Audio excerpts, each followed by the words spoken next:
The Subcommittee on Higher Education and Workforce Development will come to order. I note there's a quorum is present. Without objections, the chair is recognized to call a recess at any time. I'd also like to welcome committee members who are not members of the subcommittee and are waiving on to this process for today's hearing. Thank you for joining us today for this very timely and consequential hearing. I want to begin by expressing sympathy for the Jewish members of our community that have felt endangered, discouraged, and disappointed by the exposure of the anti-Semitism throughout our country. I also want to thank our witnesses for coming forward to testify and working with our committee during this difficult time of upheaval. This committee is convened today to address the scourge of anti-Semitism spreading like wildfire on college campuses. As a first step toward eradicating this evil, this committee has invited Jewish campus and community leaders to help us understand the source of this proliferation. I recognize that anti-Semitism is not a new problem. It has taken on various forms throughout our history, the most noted prior to October 7th were the horrors of the Nazi Holocaust. Both will be forever remain a stain in the annals of human history. The modern form of anti-Semitism is more subtle, for it is often disguised under progressive political innuendos. For example, Office of Diversity, Equity, and Inclusion, steeped deeply in the doctrine of Marxism, is anything but inclusive for Jews. Evidence shows that campus DEI bureaucracies play a major role in propagating the spread of anti-Semitism. There's a dirty little secret at the heart of DEI as it seeks to dismantle systems of oppression. It divides the world into oppressors and the oppressed, ascribing collective guilt to the oppressors and collective innocence to the oppressed. But what does this mean for the Jewish community? You would think the DEI industry would be sympathetic to the Jewish people's history of oppression, persecution, and wholesale slaughter. But no, the DEI hierarchy places the Jewish people at the very bottom of the oppression spectrum. A study from the Heritage Foundation explains that how diversity officers fuel anti-Semitic fire.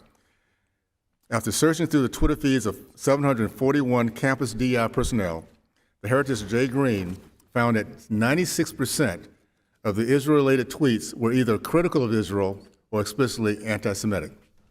DEI programs are, at its core, anti-Semitic because it ascribes collective guilt to the entire state of Israel for the mere existence.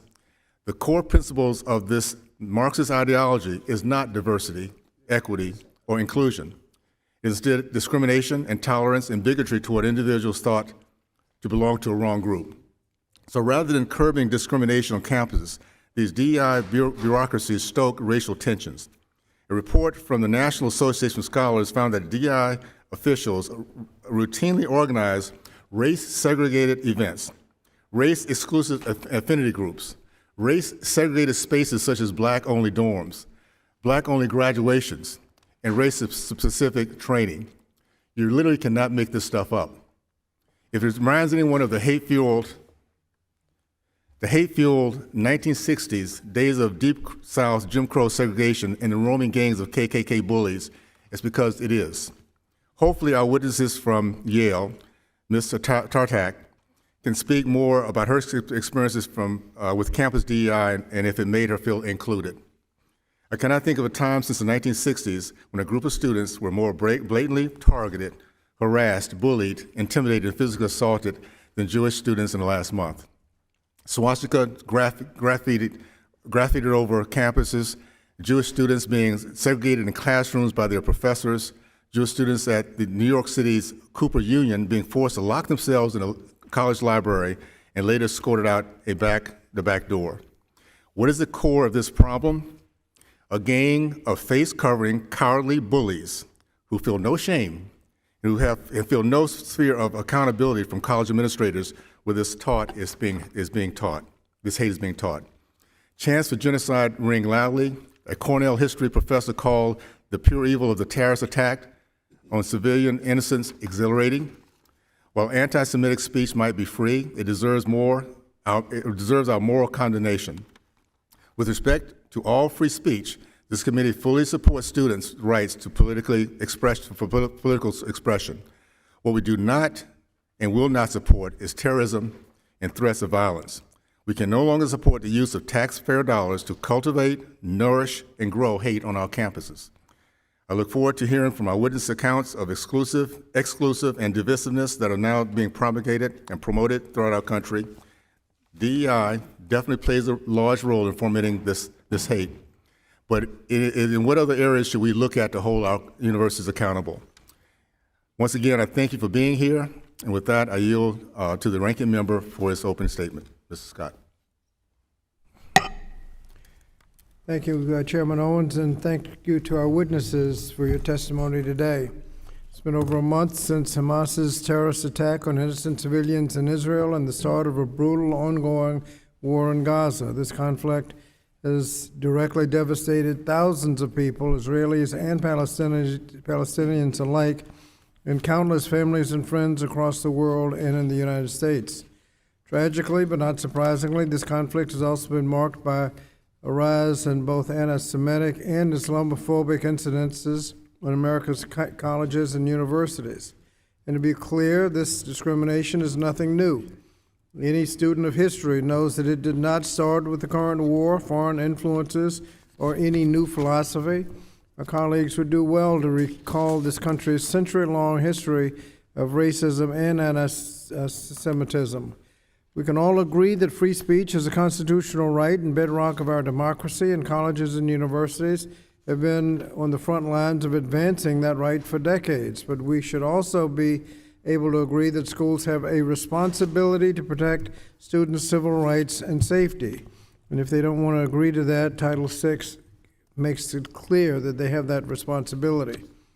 Under President Biden's direction, the Department of Education has recently provided additional guidance to colleges and universities on how to uphold their obligation under Title VI of the Civil Rights Act and better address anti-Semitism, Islamophobia, and other forms of discrimination on campus. And while the Biden administration has taken an active role in helping institutions protect students, regrettably, many of my colleagues have spent this Congress fueling divisive and baseless culture wars. Moreover, this week, Congress will consider a government funding bill that includes cuts for the Department of Education's Office of Civil Rights, the very agency charged with protecting students from discrimination. So today, I hope my Republican colleagues will denounce the culture wars that have distracted us from protecting our vulnerable students, and I hope we can all stand behind the Biden administration's critical work to ensure that every student and educator has access to a campus free from discrimination, harassment, and violence. Thank you, Mr. Chair, and I yield back. Thank you, Mr. Scott. Pursuant to Committee Rules 8C, all members who wish to insert written statements into the record may do so by submitting them to the committee clerk electronically in Microsoft Word format by 5 p.m. 14 days after this hearing, which is November 28, 2023. Without objections, the hearing record will remain open for 14 days to allow such transactions and statements and materials referenced during this hearing to be submitted for the official hearing record. I will now turn to the introduction of our four distinguished witnesses. Our first witness is Rabbi Moshe Howard, who is Executive Vice President of the Orthodox Union, which is located in New York City, New York. Our next witness is Mr. Kenneth Marcus, who is the founder and chairman of Brandeis Center for Human Rights Under the Law, which is located in Washington, D.C. Our third witness is Ms. Stacy Burdett, who is an independent consultant in anti-Semitism prevention and response and is located in Washington, D.C. And our final witness is Ms. Sahar Tartak, who's a student at Yale University in New Haven, Connecticut.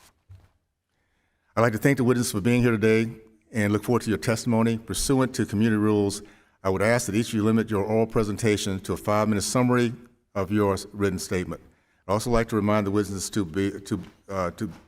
be aware of their responsibility to provide accurate information to the subcommittee.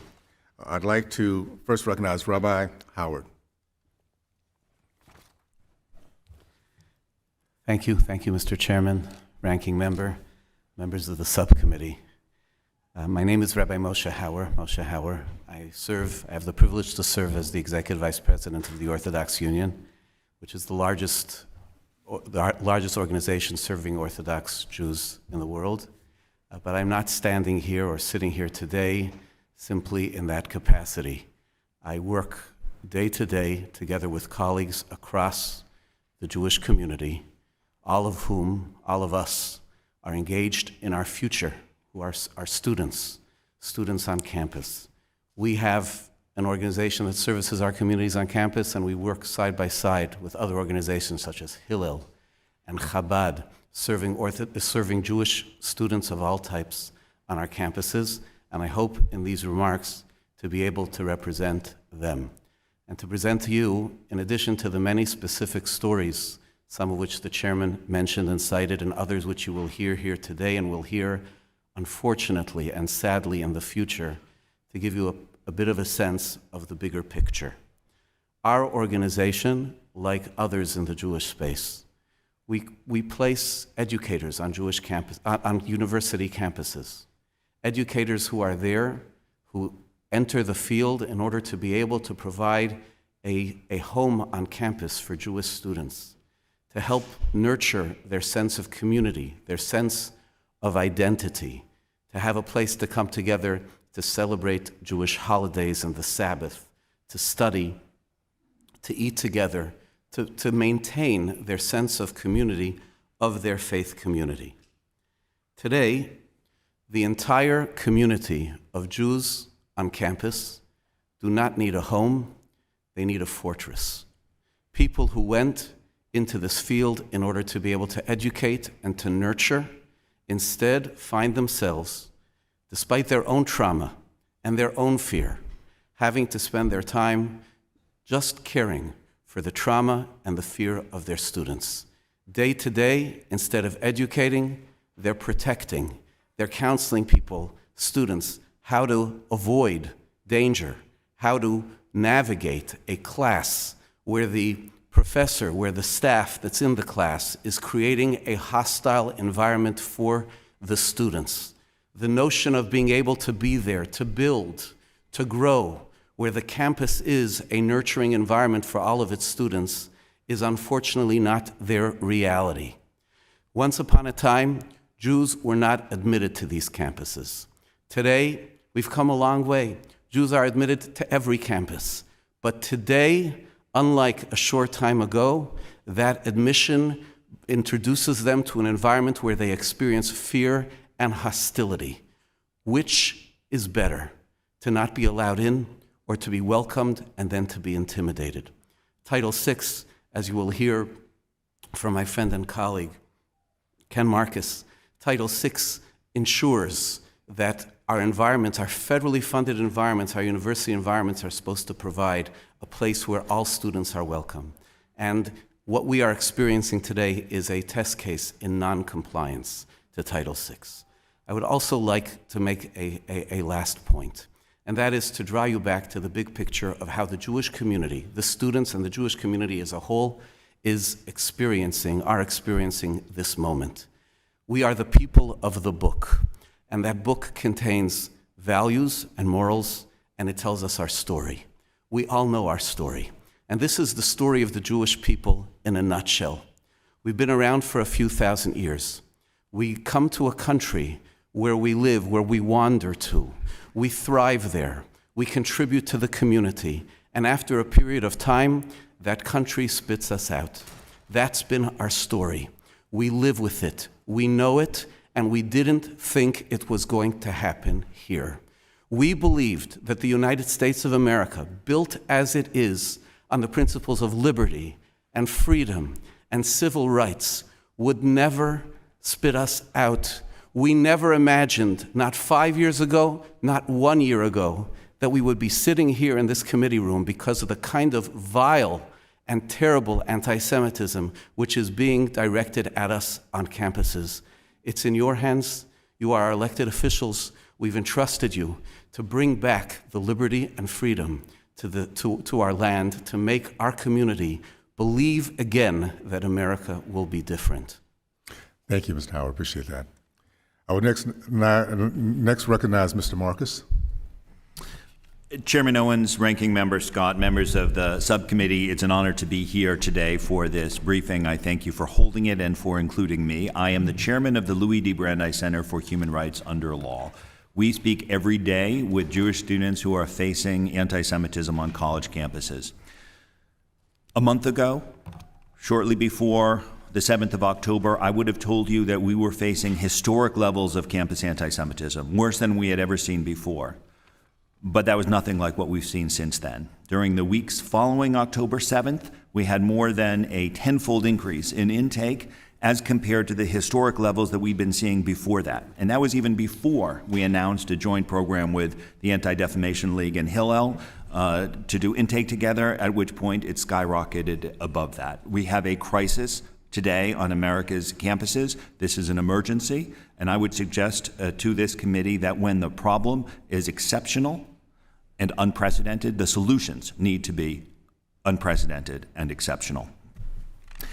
My testimony describes some of what's happening on college campuses, but the chairman's opening remarks reflects an understanding of that. Students are being assaulted, students are being threatened, there is vandalism, there's harassment of all sorts, not just on a few hotspot campuses, but all over this country, including at institutions that we had previously considered to be entirely safe for Jewish students. Let me suggest, if I may, a few answers, because there are things that can be done, especially under the statute that Rabbi Hauer mentioned, Title VI of the Civil Rights Act of 1964. The Biden administration has addressed anti-Semitism in various ways, and I think should be praised for issuing a national strategy on anti-Semitism. The Office for Civil Rights, or OCR, which I formerly headed at the U.S. Department of Education, has issued Dear Colleague letters and has had various meetings and public events, which I think are helpful. But much of that was what I would call October 6th thinking. We are now in an emergency. Here are a few things that should be done, certainly within the next 30 days. Number one, the Secretary of Education has authority to institute compliance reviews. When I served in the George W. Bush and Trump administrations, when there was a matter of national importance that we wanted to address and bring public attention to, we would establish a nationwide initiative with investigations proactively addressed through all of the regions of the agency.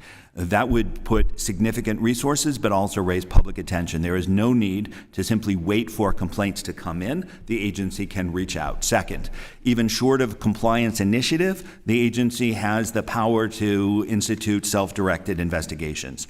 Jewish communal organizations like mine are thinly stretched. We are providing complaints where we can, as fast as we can, but the U.S. Department of Education has the authority anytime it opens the newspaper or watches the news to investigate in those cases, of which there are many, in which it is apparent that there are issues of noncompliance with federal law. Third, Executive Order 13899 on combating anti-Semitism. The Biden administration has committed over and over again to issue regulations implementing President Trump's former executive order on combating anti-Semitism, which remains active policy, but lacks the durability of a regulation. This has been delayed and delayed again. It is now due next month in December. It would be unfortunate at a period of extreme anti-Semitism for this to be delayed again, and yet there's been no mention of it in either the national strategy or the most recent OCR report to this Congress and the President. At a minimum, the administration should do what it has promised and what it had promised long before October 7 and issue the notice of proposed rulemaking regarding Executive Order 13899. Fourth, the Anti-Semitism Awareness Act. That's up to this Congress, not the executive branch. But there is legislation that has been introduced that would formalize and codify the executive order established by the last president, President Donald Trump. This would provide tools needed by OCR in order to ensure that there will be consistent standard use of the understanding of anti-Semitism. Those are four things, but in general what we need is not just good words, not just an occasional letter, but a combination of strong guidance and, most importantly, proactive action. There is no need to simply wait for complaints to come in. The federal government should take action, and there's no reason why it cannot do so within these next 30 days. Thank you, sir. Thank you, Mr. Marcus. I will now recognize Ms. Burnett. Thank you very much. Thank you, Chairman Owens and Ranking Member Scott, for this opportunity.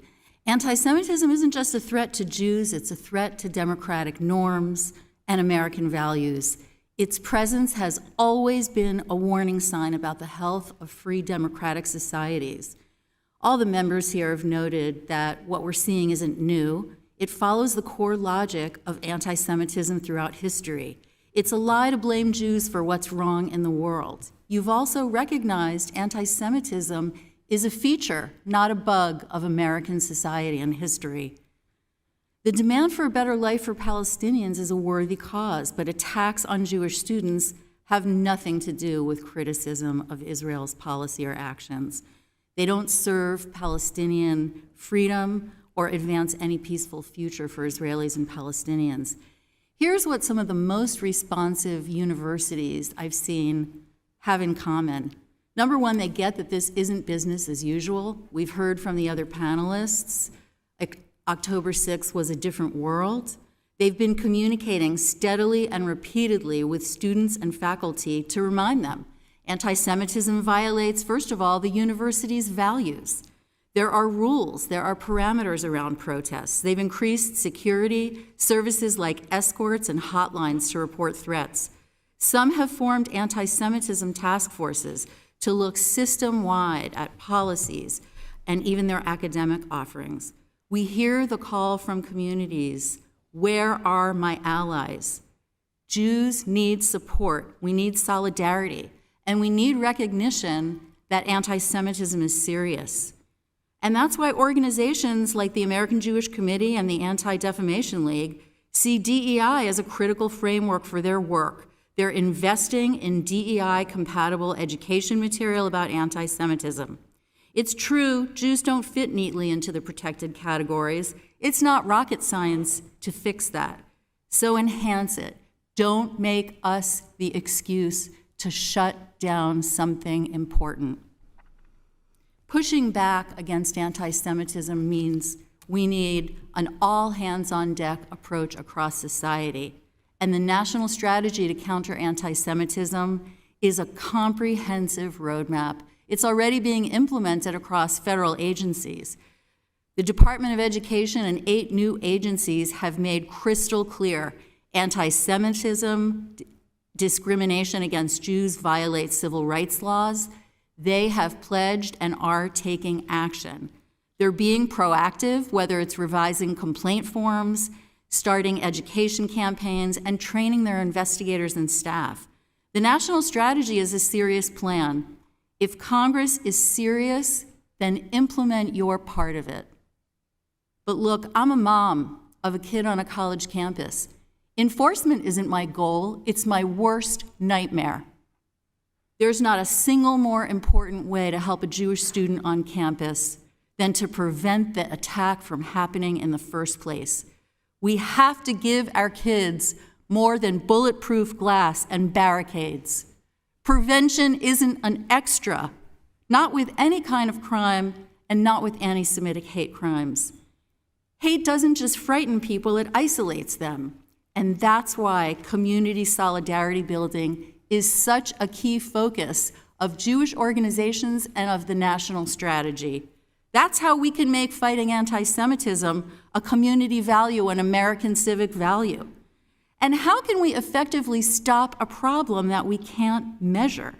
Anti-Semitic crimes are rising, and the number of police agencies who bother to track it is at a 5-year low. That's something you can take action on.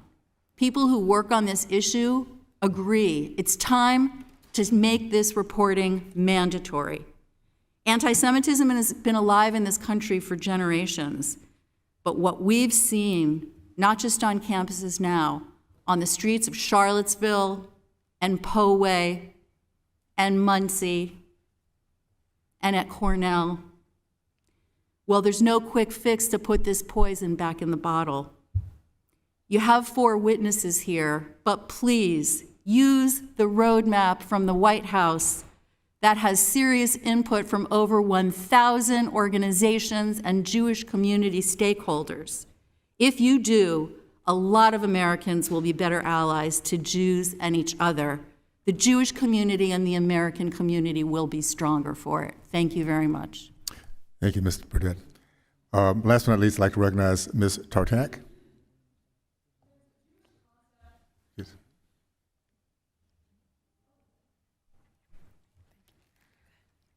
There's a Jewish concept that encourages bringing light into times of darkness through acts of loving kindness.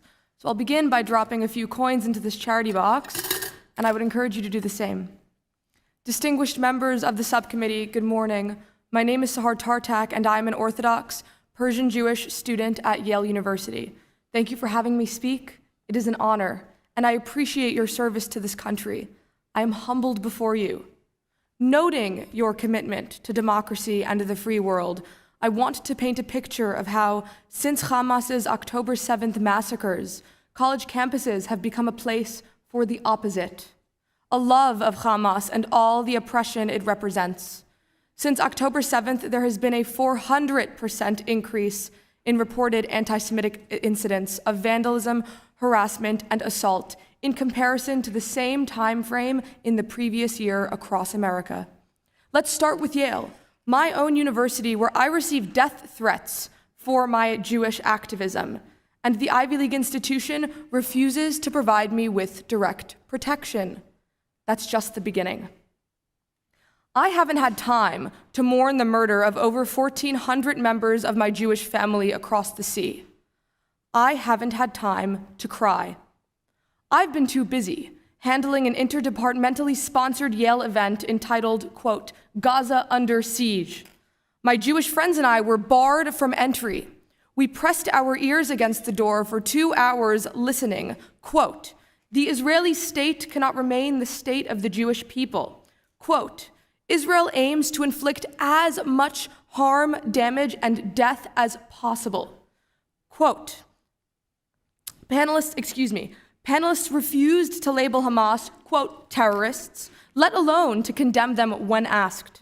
They instead justified their brutalities, saying, quote, violent resistance movements often emerge in colonized spaces. An official Yale University response declared that, quote, opinions and positions from people of all backgrounds were expressed respectfully during the program, but we heard nothing of the sort from behind the door. The week before that, I also didn't have time to cry. I was too busy with the Yale Daily News, the oldest collegiate paper in the country, redacting my mention of Hamas's raping women and beheading men from an article I published for the paper, deeming these atrocities unsubstantiated. Yale's administration made no comment. The week before that, I didn't have time to cry because I went to film one of many pro-Hamas protests at Yale where hundreds of my peers gleefully yelled, quote, resistance is justified. Yale's administration made no comment. The week before that, I wrote an article about the officially recognized campus group Yalees for Palestine publicly, quote, celebrating the resistance's success. Not to mention similar statements made by university professors. Again, the Yale University administration did nothing. Again, I didn't have time to cry. On campus, I sit in a crowded dining hall, and I ask myself, how many people in this room want me dead? You have no doubt heard about assaults and intimidation of Jewish students at Cornell, Columbia, and Cooper Union. You've heard about the words, glory to our martyrs, projected onto George Washington University's library. Those Jews also didn't have time to cry. You may not, however, have heard about my Jewish friend, a freshman whose residential counselor laughed contemptuously at a survivor of the Nova Music Festival massacre for visiting their university to detail his trauma. Others told me they're uncomfortable approaching their own professors for help with coursework because they're openly pro-Hamas. Another slept on a friend's couch because her roommate supports Hamas. One attended a seemingly innocent dance concert whose program featured a donation link to, quote, support Palestinian anarchist fighters on the front lines of resistance. I wonder where that was going. They've all receded into Jewish centers exclusively for reasons which are crystal clear. Universities have allowed Jew hatred to run rampant. If they fail to protect their Jewish students, they should be stripped of their federal funding. They must derecognize and defund student groups that promote violence, calling for, quote, intifada or supporting U.S. designated terrorist organizations. The federal government cannot subsidize hotbeds of anti-Semitism. The Department of Education should proactively open Title VI investigations, not just receive them passively. Diversity, equity, and inclusion offices should be scrutinized for protecting every minority group other than mine. This is not an exhaustive list, but I urge you to mobilize on this issue. Do not abandon your Jewish students during this crisis. Academia has turned its back on us. Will you do the same? Thank you. Thank you so much. Rabbi Howard, in your testimony, you made a striking statement. You said that Jewish students need a fortress now rather than a home. Can you tell me more what this looks like? In other words, are the mentors that are Orthodox Union and other organizations place, have they the protection that they need for the Jewish students? And has that changed in recent years, especially since the Hamas attack? Thank you for the question. It has changed. It has changed dramatically. It's changed over the years, yes, as you will hear from all of us. October 6th, we were also dealing with an intensely fearful and changed campus environment, and it has multiplied exponentially since October 7th.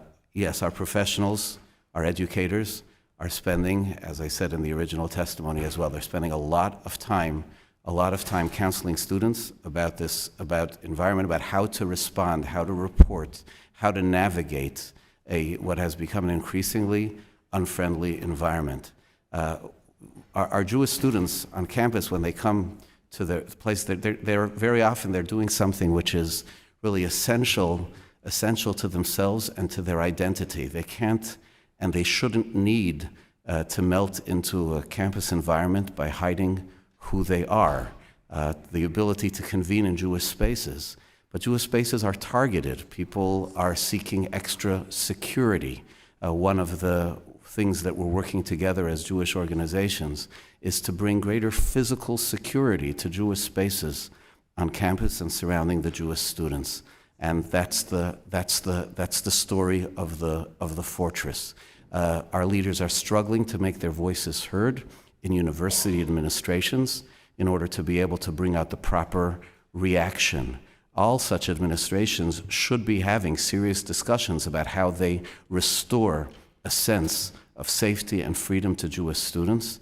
Many of our educators are trying to be on the front lines of doing that. Sometimes they are welcomed. Sometimes their voices are welcomed. Sometimes the process begins.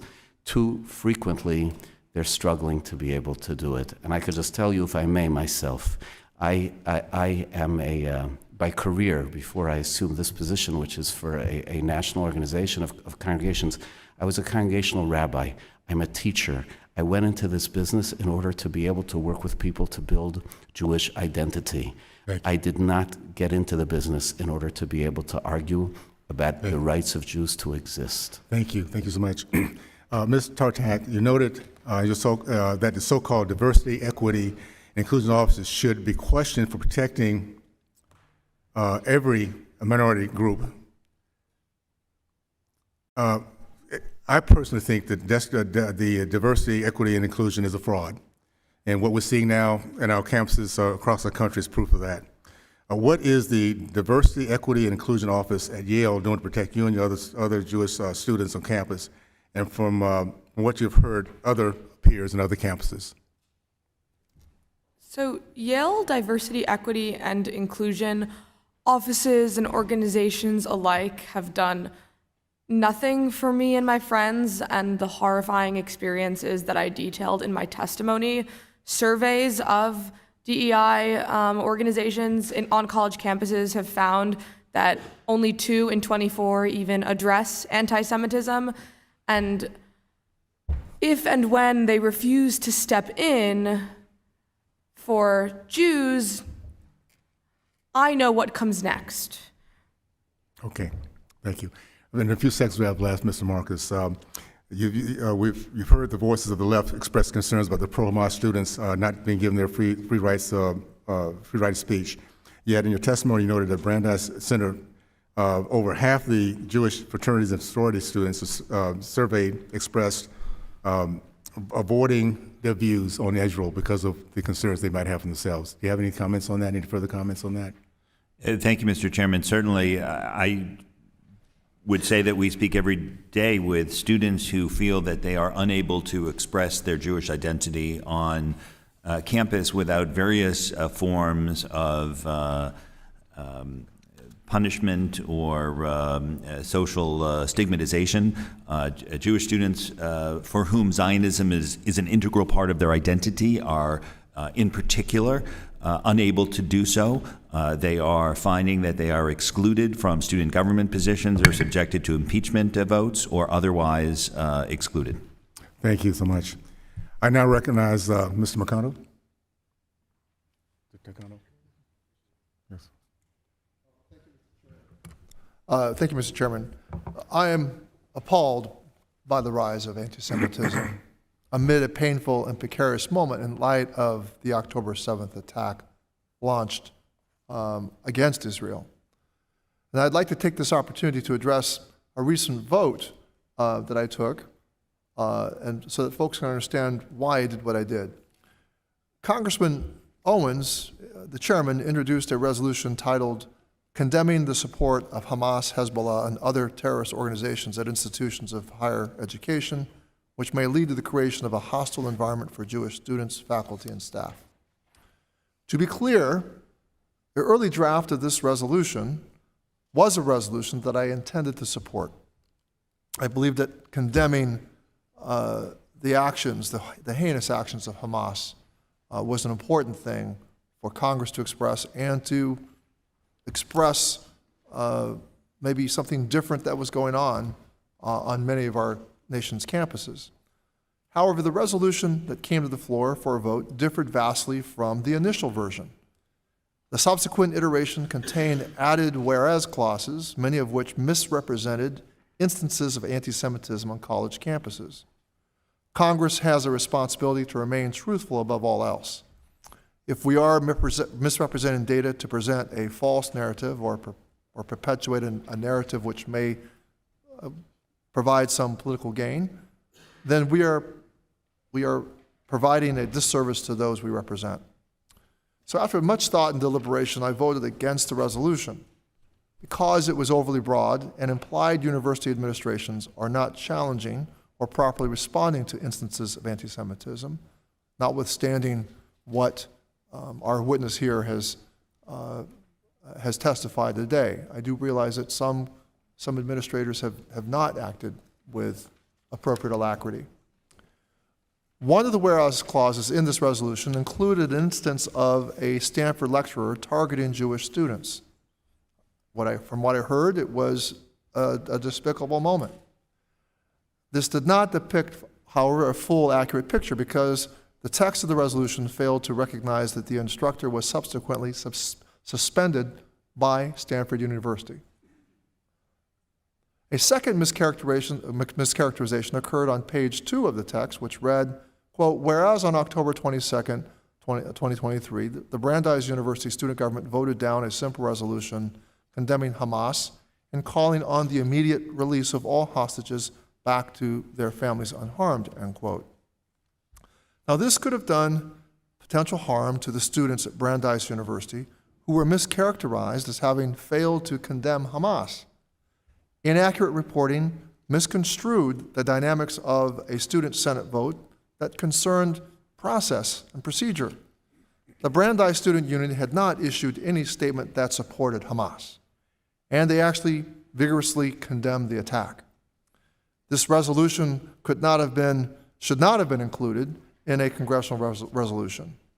Misreporting prompted the Brandeis University president to set the record straight, and he released a formal statement entitled Setting the Record Straight. And the statement expressed what the university unequivocally stands with Israel. And Mr. Chairman, I ask unanimous consent for this letter to be entered into the record. No objection. Now, the pro-Israel organization J Street further recommended to members to object to the Owens resolution, citing concerns with the implication that universities were not acting to address instances of anti-Semitism. Some of my colleagues have attempted to seize an opportunity to divide the Democratic caucus with gotcha resolutions and bad faith attempts to condemn anti-Semitism, which is what the resolution, in my view, ended up being. Competing resolutions have been introduced which support Jewish students without perpetuating any falsehoods, and such as the Gustav Wassmann-Schultz resolution. And I was proud to be an early signer of this resolution to condemn anti-Semitism on college campuses and encourage higher education leaders to respond to incitements of violence. If we could only have passed that resolution instead. This hearing presents a unique opportunity to discuss the balance between First Amendment protections and Title VI of the Civil Rights Act. And I'm running out of time, but I am convinced, as from the testimony from Ms. Burdett, that we can strike that balance and we can meet the challenge of the moment for Jewish students on campus and all students. And that is our duty as representatives, and that is duty of our government, and I yield back, Mr. Chairman. Thank you. Now I'd like to recognize Ms. Chavez-DeRima. Thank you, Mr. Chairman, for holding this important hearing, and thank you to the witnesses for being here today. Over the course of my life, I cannot think of a more terrifying time for the Jewish community. Hamas, a terrorist organization which violently oppresses and sacrifices Palestinians in Gaza, carried out the worst massacre of Jews since the Holocaust. And immediately, university students and administrations proudly took up the banner of Hamas. The sole interest of Hamas in using Palestinians as collateral damage in their extremist aim to kill every last Jew remaining in the world. And yet so many students and universities didn't hesitate to make it clear that being Jewish is justified cause for harassment, assault, death threats, and murder. The question has to be asked, why is anti-Semitism such a shared sickness in American universities? For many elite institutions, Jewish students were prohibited from attending for a significant period of their existence. And if American history has taught us anything, it's that ingrained racism is something you have to force out of institutions. It doesn't disappear on its own. Mr. Marcus, are you able to further provide the committee the historical context of anti-Semitism in American universities? Thank you, Congresswoman. I agree entirely with your remarks. Speaking as a practitioner as opposed to a historian, I can tell you that 20 years ago when I first dealt with this issue, we had faced a half century of progress, ending roughly with the onset of the Second Intifada. But over these last 2 decades, the situation has turned around, getting worse over 20 years, but with accelerating deterioration during the last several years, with a particular spike since October 7, with college campuses, places where you would expect toleration, providing exactly the opposite of that. Ms. Tartak, thank you for being here, being so brave. In your view, at Yale and other universities, how has the systemic anti-Semitism been able to maintain itself in this modern era?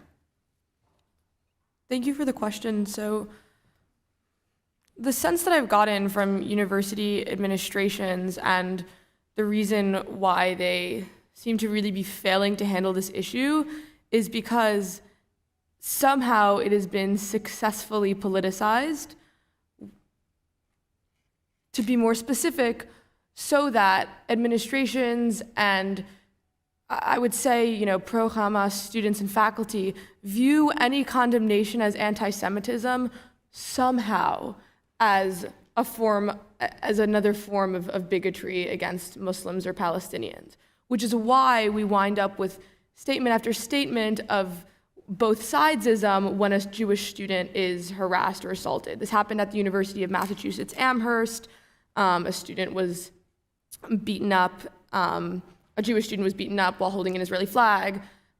They then came back and took a knife and destroyed the flag. And then the university statement said, we condemn anti-Semitism, Islamophobia, and maybe they also said all other forms of bigotry.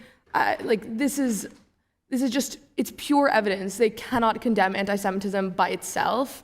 And so that's a really good way of erasing anti-Semitism when it happens. Thank you. You being here gives me, and I imagine everyone here, a lot of hope. The past dictates the present, and it seems clear that universities have not seriously reckoned with how historic anti-Semitism has arguably gotten stronger in the modern era of academia. As an American, I pray that there can be a resolution to this hatred.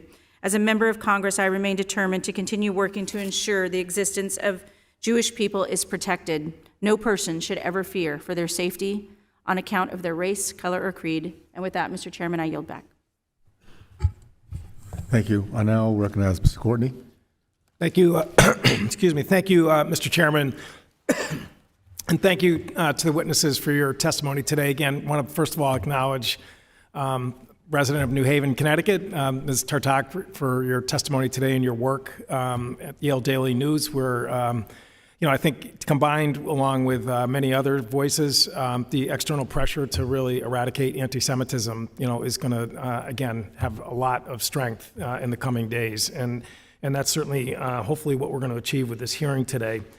In New London, Connecticut, a little further up the coastline, we have a situation where a family has a relative, Liat Benin Atzili, and her husband, Aviv Atzili, who were in kibbutz near Oz on the day of the October 7th. Liat, who is a dual citizen, and that's the family in New London, she is still a hostage in Gaza, and my office has been working with the family and the U.S. Embassy in Israel, as well as the State Department, tracking the situation. So again, even though in the U.S. events may seem like they're far away, but they're all very local. And as I said, your presence here today as someone living in Connecticut, again, is much appreciated. Ms. Burdett, your work with the Anti-Defamation League, which I think has really been the absolute bedrock institution that has been whose mission is to identify anti-Semitism for decades and decades, as well as to address it. I'd like to talk to you a little bit about your comments regarding the Civil Rights Division, both in the Department of Education as well as the Department of Justice, and the role they play in terms of providing a real legal remedy in terms of trying to advance the cause of anti-Semitism.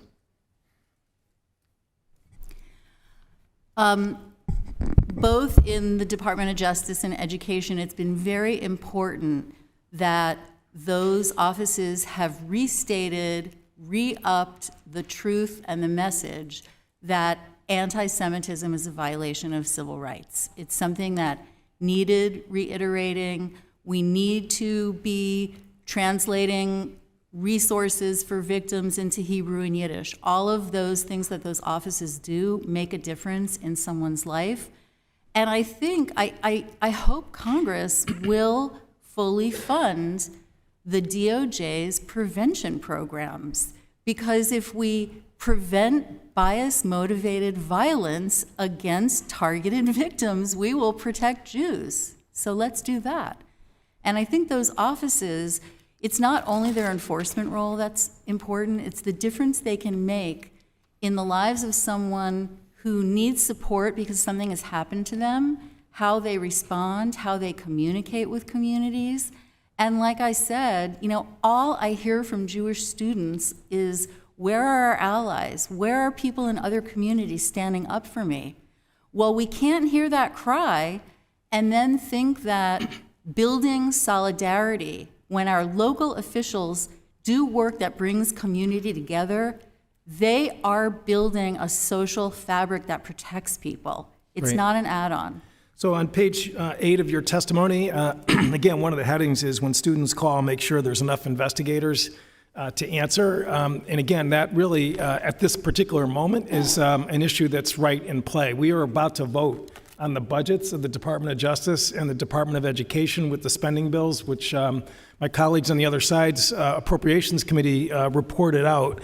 And the Civil Rights Division in the Department of Justice is looking at a $41 million cut from their budget, and the Civil Rights Division in the Department of Education is looking at a $35 million cut. I've been around Congress for a while. Talk is cheap. Budgets matter in terms of whether or not, again, there's someone to answer the phone and actually put pressure on institutions, whether it's higher education, employers, you name it, where anti-Semitism is rearing its head, that we actually have the resources in play to provide a real remedy. I mean, it's a basic first-year law student maxim that when there is no remedy, there is no right. That's, Marshall versus Madison, one of the bedrock cases out of the U.S. Supreme Court. And these budgets really raise a question whether or not there's going to be a remedy. Again, in 15 seconds left, maybe you'd like to sort of comment on that. Republicans and Democrats have complained to the Department of Education about their backlog, about their alacrity, and I don't understand how we can complain about a group of people not getting through 19,000 cases when they were not set up. They are not equipped to handle that deluge. And I can tell you from my experience, the complaints that are going to be coming in are going to be real, they're going to be hard, and they are going to need investigative capacity. So let's get busy and let's put people in those chairs. I agree with you. Thank you. I yield back. Thank you. I'd like to now recognize Mr. Gruffman. Yes, I guess we'll start on with this question. Right now, there's been a lot of concern, a lot written about from Mr. Marcus, a lot written about the lack of diversity on college campuses. Very strong to the left. There's been an increasing role of DEI sort of programs in which left-wingers are hired by colleges and universities. Do you feel that these people are contributing at all to anti-Israel sentiment, or is there a correlation between the increase in anti-Semitism and an increase in these sort of employees in college campuses?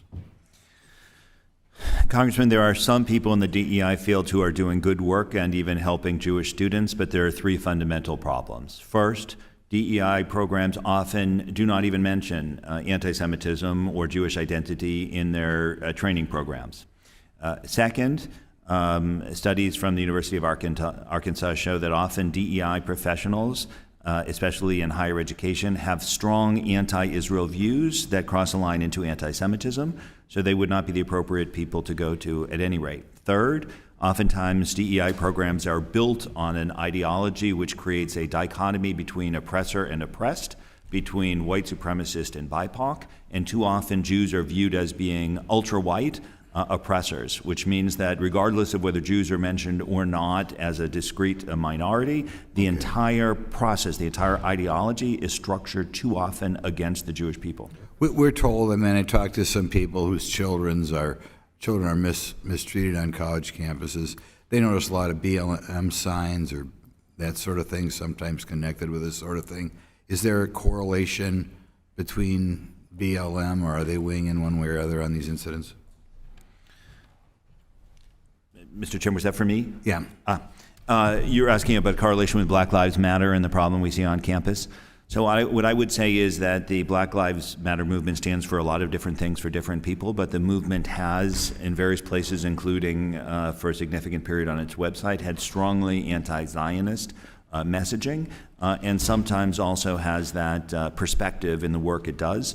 The Jewish community tends to support efforts to make sure that all minorities are supported, but the particular group that you mentioned, unfortunately, does have an anti-Zionist background that can be hurtful. Okay, as far as social media is concerned, there have been reports that TikTok has been prioritizing, say, a more Palestinian anti-Israel message. Is that true? My expertise is more the campus than social media, but what I can tell you is anecdotally talking to students, they are deluged with anti-Zionist messaging coming both generally from the discourse and also oftentimes from their campus itself. Could one of you just comment in general? I'm going to come back to the lack of intellectual diversity on college campuses. And the lack of diversity is usually strong. What they have is an overwhelming tilt towards left-wing progressivism on campuses. Do you believe that's part of the problem on campuses? Sure. Either one of you. Sure. Certainly, Congressman, it can't be coincidental that we have on so many campuses an environment that has become so hostile to Jews and Israelis at the same time that anti-Zionist attitudes are so prevalent within the faculty themselves, and those anti-Zionist attitudes are sometimes coupled with left-wing ideology. Do you see any correlation between anti-Israel views and anti-American views? Does it attract the same breed, same type of person? Some of the same extremists who attack Israel and its positions are also attacking the United States. Isn't it almost always true? I mean, insofar as you can identify people in front of All I can say is we see it all the time. Okay. Final question. I think we're having a lot of people from other countries come here. And we've had a lot of horrible incidents, say, at MIT. And the percentage of students at MIT coming from other parts of the globe is very, very high. Is there a correlation between new people coming here, either as foreign students or just people coming from other countries? Is there a correlation between these and the anti-Israel extremists? Do you see some of these people causing trouble? I don't have data, but I can say that we see trouble both from people who are born here and people who come here from other countries, both. You don't think that when you see the high number of people coming from at MIT and the high number of protests, there's no correlation between the foreign students and the people demonstrating? I don't have data, but anecdotally we are seeing foreign students as well as native-born among the perpetrators. Thank you. May I respond, Mr. Chairman? Since he had thrown his question to anyone who wants to comment. I'm sorry, time's expired. Okay. Right. I'd like to, Ms. Bonamici, thank you. Thank you, Mr. Chairman. I just want to start by responding to my colleague and expressing extreme concern about the notion of placing everybody in the same category and assuming that anyone that comes from a particular country or has a particular color of skin shares certain beliefs. I think that's hugely problematic. And Mr. Chairman, thank you for holding this important hearing. Thank you to our witnesses. We know anti-Semitism has been a threat for centuries. Ms. Burdett, you talked about prevention. I want to note that in my home state of Oregon, in 2019, the legislature required education about the Holocaust. They just updated that legislation earlier this year to include a required curriculum about Jewish history and culture. Those are obviously steps in the right direction, but now post October 7th, it's undeniable that we are experiencing an enormous and concerning rise in anti-Semitism and other hateful and discriminatory rhetoric, especially on college campuses, but not limited to college campuses, I might add. Sadly, too often in these situations, it's become violent and threatening way beyond constitutional free speech protections. I understand this is a hearing about anti-Semitism, but it's important to recognize there's also been unprecedented surge in anti-Muslim and anti-Arab bias and hate. There's a significant dangerous threat to a mosque that's in the district I represent. That's wrong too. I hope we can all agree that every student has the right to be on a campus where they not only feel safe, but are safe, especially when discussing and debating important and controversial topics. That's not happening today. We heard from a student about that.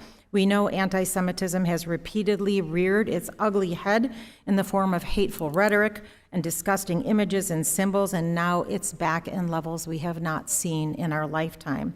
We need a unified, empathetic, and appropriately nuanced approach from this committee in Congress. Title VI gives us the opportunity to do that.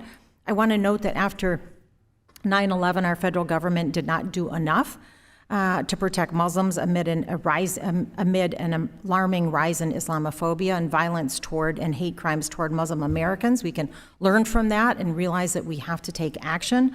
I'm grateful for the rapid response by the Department of Education's Office for Civil Rights, OCR, to remind colleges of their obligations to protect Jewish students, Muslim students, students of all faiths against discrimination. I'm also very grateful that OCR has expedited an update to its discrimination complaint form, so hopefully campuses can access the resources and support they need as soon as a discriminatory act occurs. I'm following up on Mr. Courtney's question.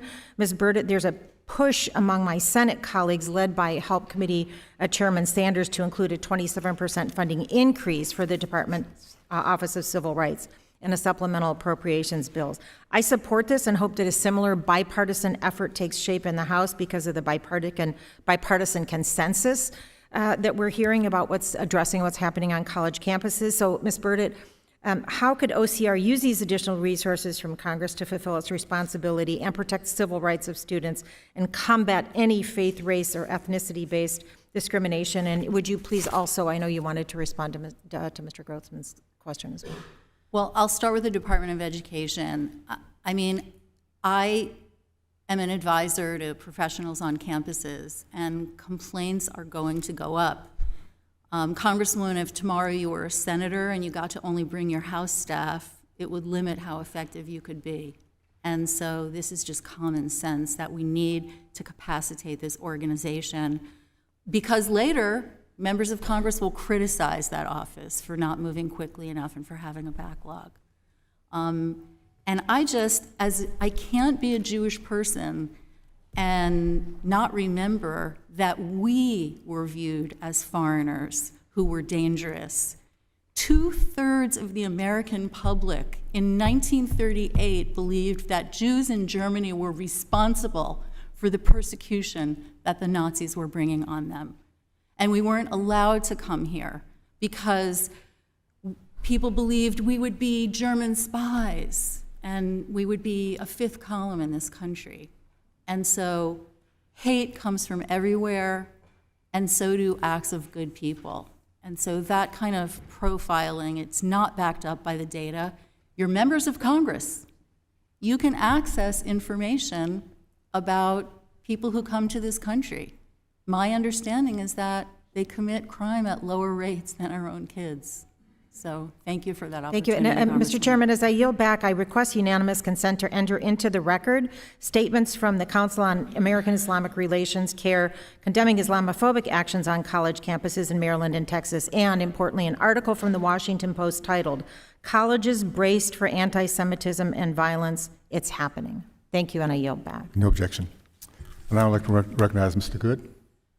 Thank you, Mr. Chairman. Thank you to our witnesses. Ms. Tartak, we're all sorry, I think, to hear, would hope everyone, that how you've been silenced and threatened on the Yale University campus.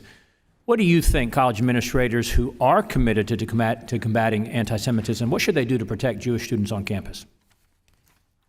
Sure. So first of all, I think that they have options.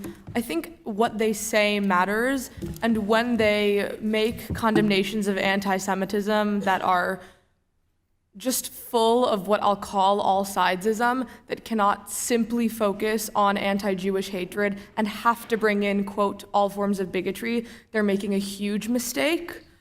I think that they can also de-recognize and defund student groups that promote violence and that support terrorist organizations recognized by the United States government. I'll give you an example. I also gave one in my testimony, but another because there are so many. National Students for Justice in Palestine on their Instagram commemorates somebody who planned multiple suicide bombings in one of the intifadas in Israel. There's a commemoratory post to mourn this person's death. So maybe SJP chapters that repost something like that, of course, within the boundaries of the First Amendment nitty-gritty, of which I'm not an expert, but maybe they could experience some sort of scrutiny, if not consequences. Well said. This equivalency where you have to lump everyone in together instead of speaking specifically to the issue at hand of anti-Semitism. Even this White House, as soon as you mention anti-Semitism, moves to Islamophobia. And then specifically, the colleges don't have to sanction or subsidize or condone these groups that are obviously hate groups and anti-Semitic groups. What would you estimate the ratio to be of students on campus that would be pro-Israel versus pro-Hamas? Ooh, well, it depends on the college campus, which is relevant. But how about at Yale? Sure. So at Yale, I would say pro-Hamas, as in would show up to a rally shouting something along the lines of, or quote, verbatim, resistance is justified. 20% of the student body. 20%? Sure. Because. Wow. How about the professors? Ooh, also a good question. It also depends on the department. But a good example was this event that I went to called Gaza Under Siege, where the panelists presented Hamas as a resistance movement. And that was co-sponsored by 5 or so university departments, as in majors: the Religious Studies Department, the Women's Gender and Sexuality Department, Ethnicity, Race, and Migration, our Center for Middle East Studies. So I think administrative backing says a lot and maybe answers your question. That is incredible that you would estimate that perhaps 20% of Yale students might show up to a pro-Hamas rally, a true pro-Hamas rally.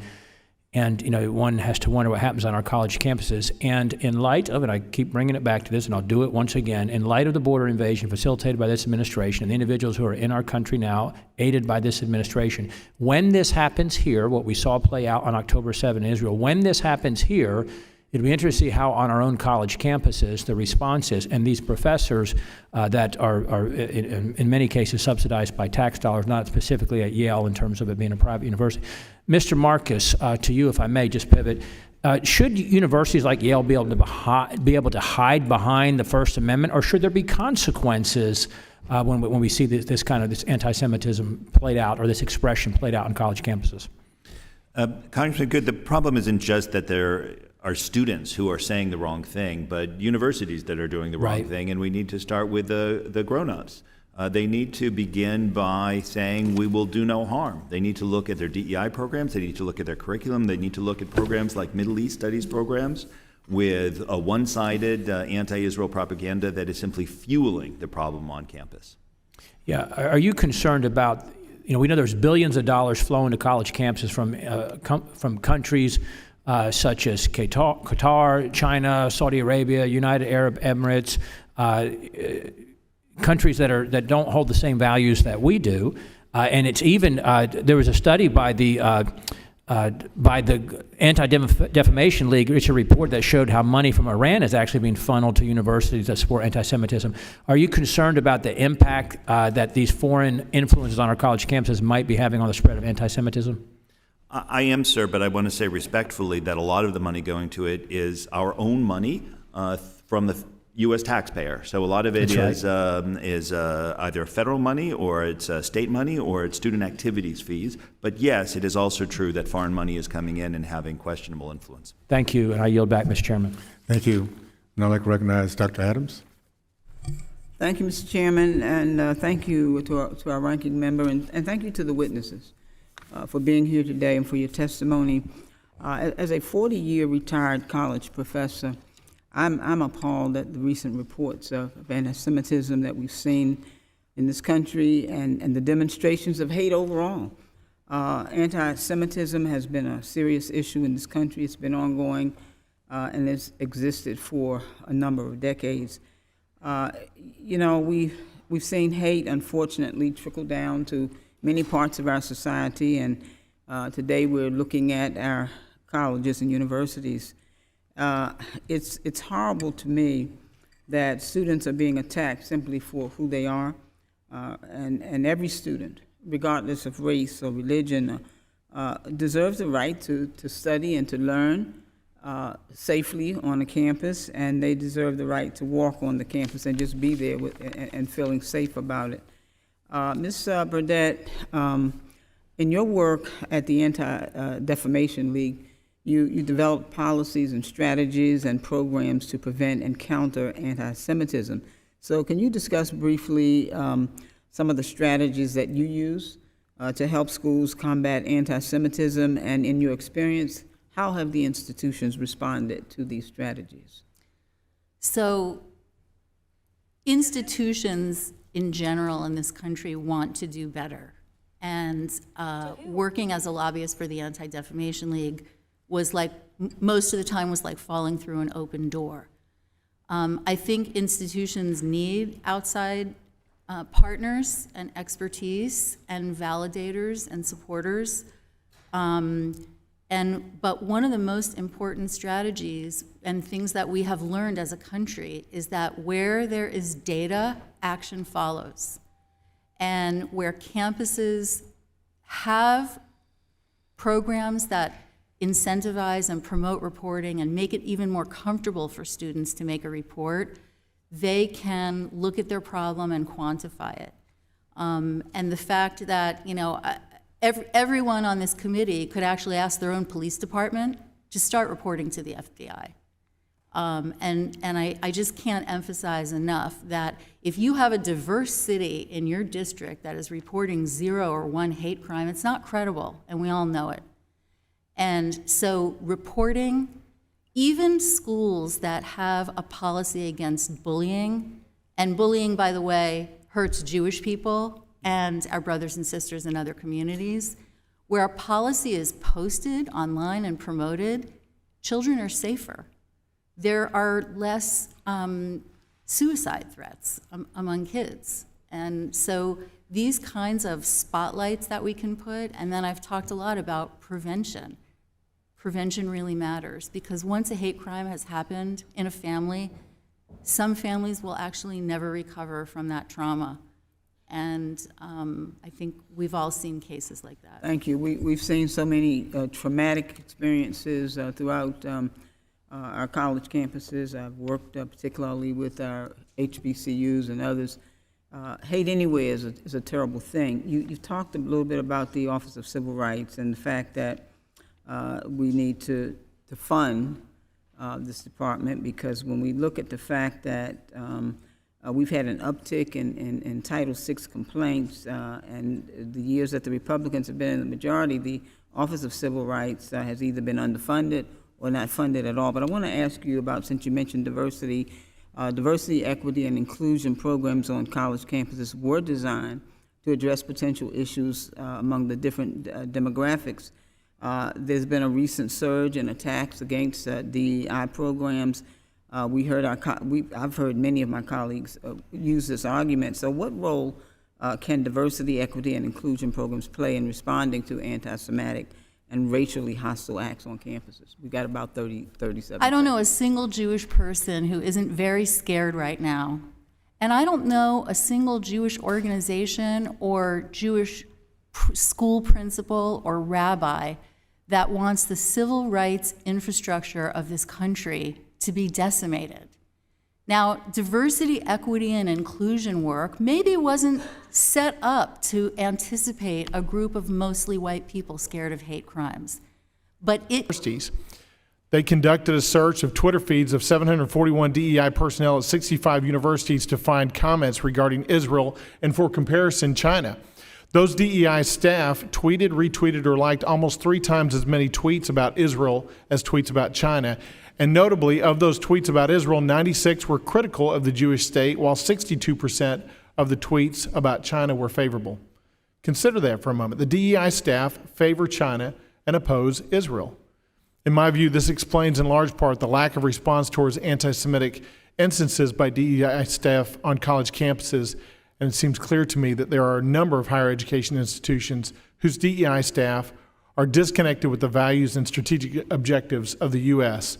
What's more, they are clearly anti-Semitic. Ms. Tartak, I want to talk to you because you're at Yale University presently, and I noticed just doing a little Google search of Yale back in April, Yale brought in, on the second night of Passover, they hosted a speaker, their DEI office hosted a speaker known to promote anti-Semitic views, including justifying the murders of Jews and Israelis. I want to talk to you about your experience and whether or not the DEI office at Yale has offered you any support. Have they, in fact, offered you any support? Again, no. Assuming you're referring to Huria Boutelja, who there's a photo of her holding a sign that says, again, verbatim, Zionist to gulags. The DEI office did not do anything to prevent the event. It was, as a matter of fact, as you stated, supported it. And of course it was hosted during a Jewish holiday where Jews couldn't show up. Similarly, my friends and I were unable to get into a recent pro-Hamas event co-sponsored by so many departments at Yale. They don't help. Yeah, and I presume that in the past 5 weeks since the Hamas attacks in Israel that the DEI department at Yale has not provided you any support or frankly provided you assurance that you're going to be safe and secure in your own college campus as a result of the anti-Semitic speech and actions on that campus. No, they haven't. Again, for the most part, my Jewish peers and I have receded exclusively into Jewish centers of life on campus. And what's upsetting about this uniquely is that DEI, at least a lot of what I've been seeing, fails to recognize that Jews can be oppressed, but only recognizes Jews as some kind of white oppressor, which to me doesn't really make sense as a Persian Jew on one side. My mom escaped revolutionary Iran in 1979, and on the other side, my grandfather was a Holocaust survivor. His mother, brother, and sister were shot by a Nazi firing squad, and so to have an institution look at me and say, "You are the oppressor," really should frighten us all. Yeah, I completely agree with you. And Ms. Burdett, you mentioned earlier, I think you used the phrase that some DEI offices were not, quote, set up to look at certain white individuals as those folks being oppressed. And I think that's one of the big problems with DEI offices is, frankly, we start categorizing people by how they look or what their race is instead of looking at the heart of folks and understanding what true hate is and what true hate is not. And it works against the values of American democracy, and frankly, it works against the morality that undergirds the freedom that should be evident and should be there for all members of the human race. With that, I yield back.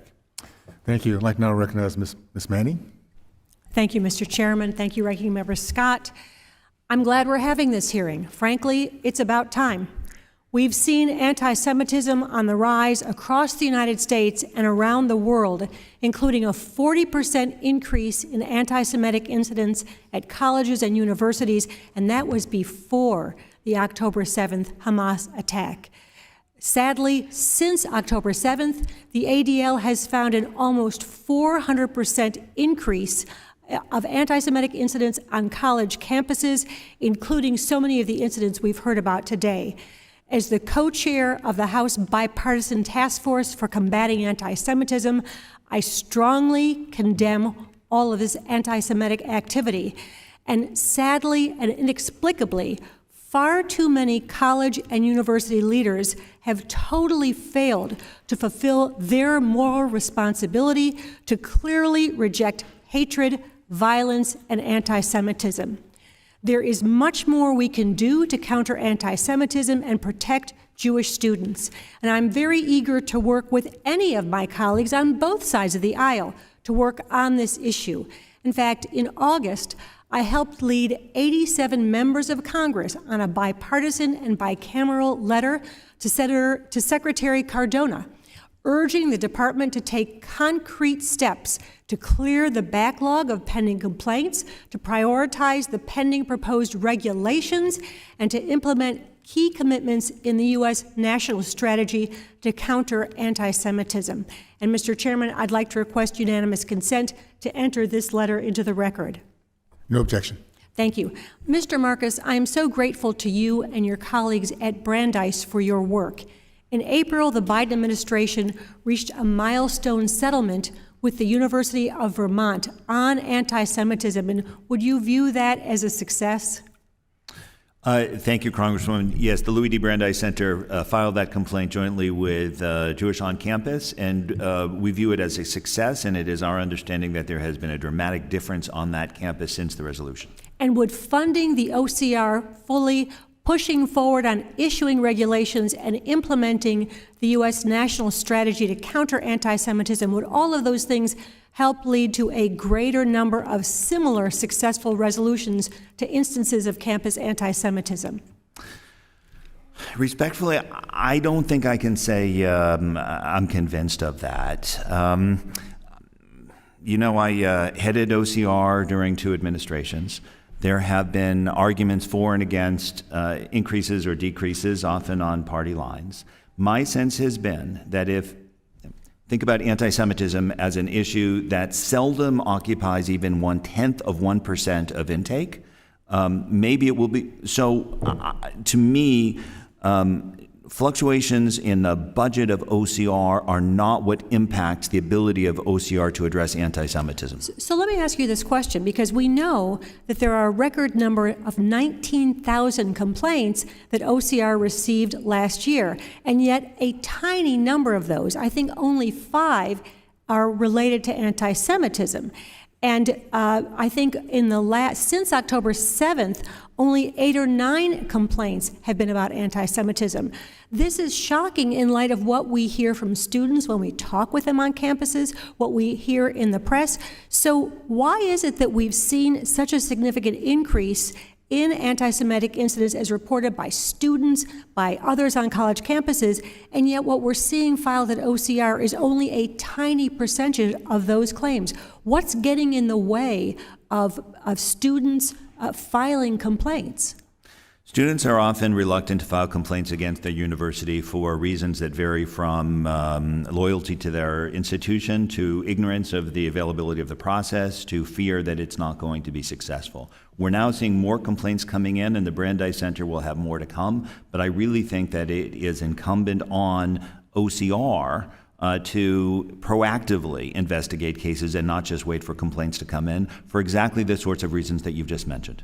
So college is a time when young people find themselves and decide what they want to be. And I am deeply concerned that what young Jews are facing today on college campuses, the shocking anti-Semitism, is going to force them to decide that they are simply safer if they hide what's Jewish about them, if they do not take part in Jewish life, if they abandon that part of their identity. So I just want to urge my colleagues, we need to do more to address this issue. My time is expiring, and I thank all the witnesses today. Thank you. And now I'd like to recognize Mrs. Smucker. Thank you, Mr. Chairman, for yielding time and for holding this important hearing today. And I'd like to thank each of the witnesses for being here, and particularly Ms. Tartak for being here to share your story. It's shocking to see what's happening in our society, what's happening on our campuses. There's something wrong with the moral fabric of our society when you have anti-Semitism rising in the way that we are seeing today. And it's hard to believe that we're here, particularly when we've seen the atrocities that Hamas have committed against the state of Israel in October. These were barbaric, inhumane, and deserving of strong retaliation. 1,400 innocent individuals brutally murdered, hundreds more still held hostage by Hamas, and 30 Americans killed in these attacks as well.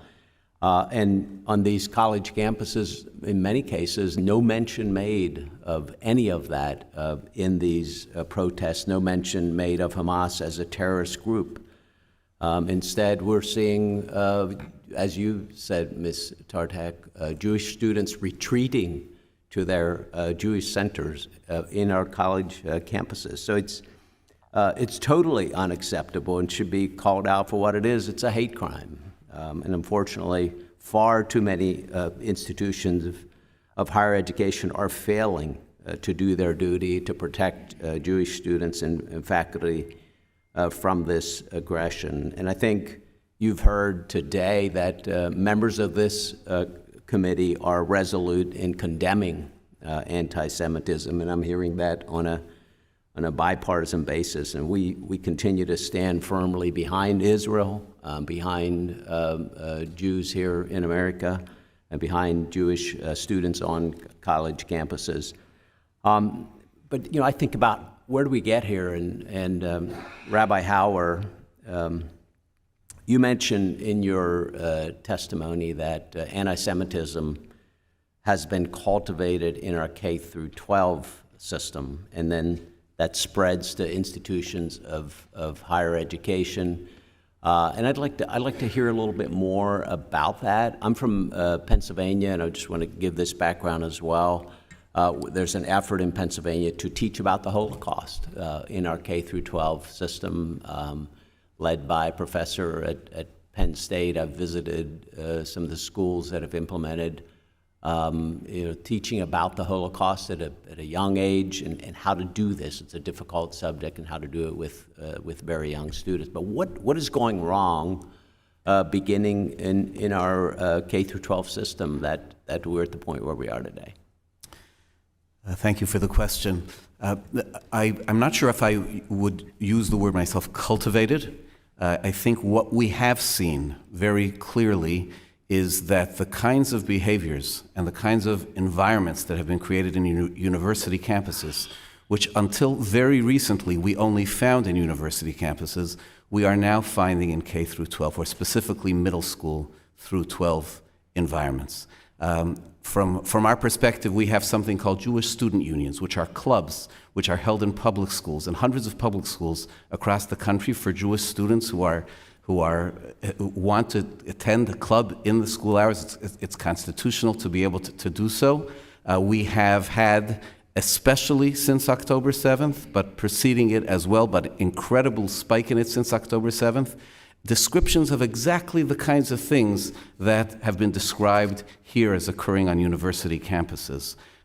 Rallies in middle and high schools, our clubs, students coming in to a club of Jewish students sitting in the back and disrupting and making it impossible for the Jewish students to carry on, and then in fact chasing the students back towards their classrooms. We've had teachers in high schools who have been doing art projects of showing, for example, a fist emblazoned with the Palestinian colors going through the Israeli.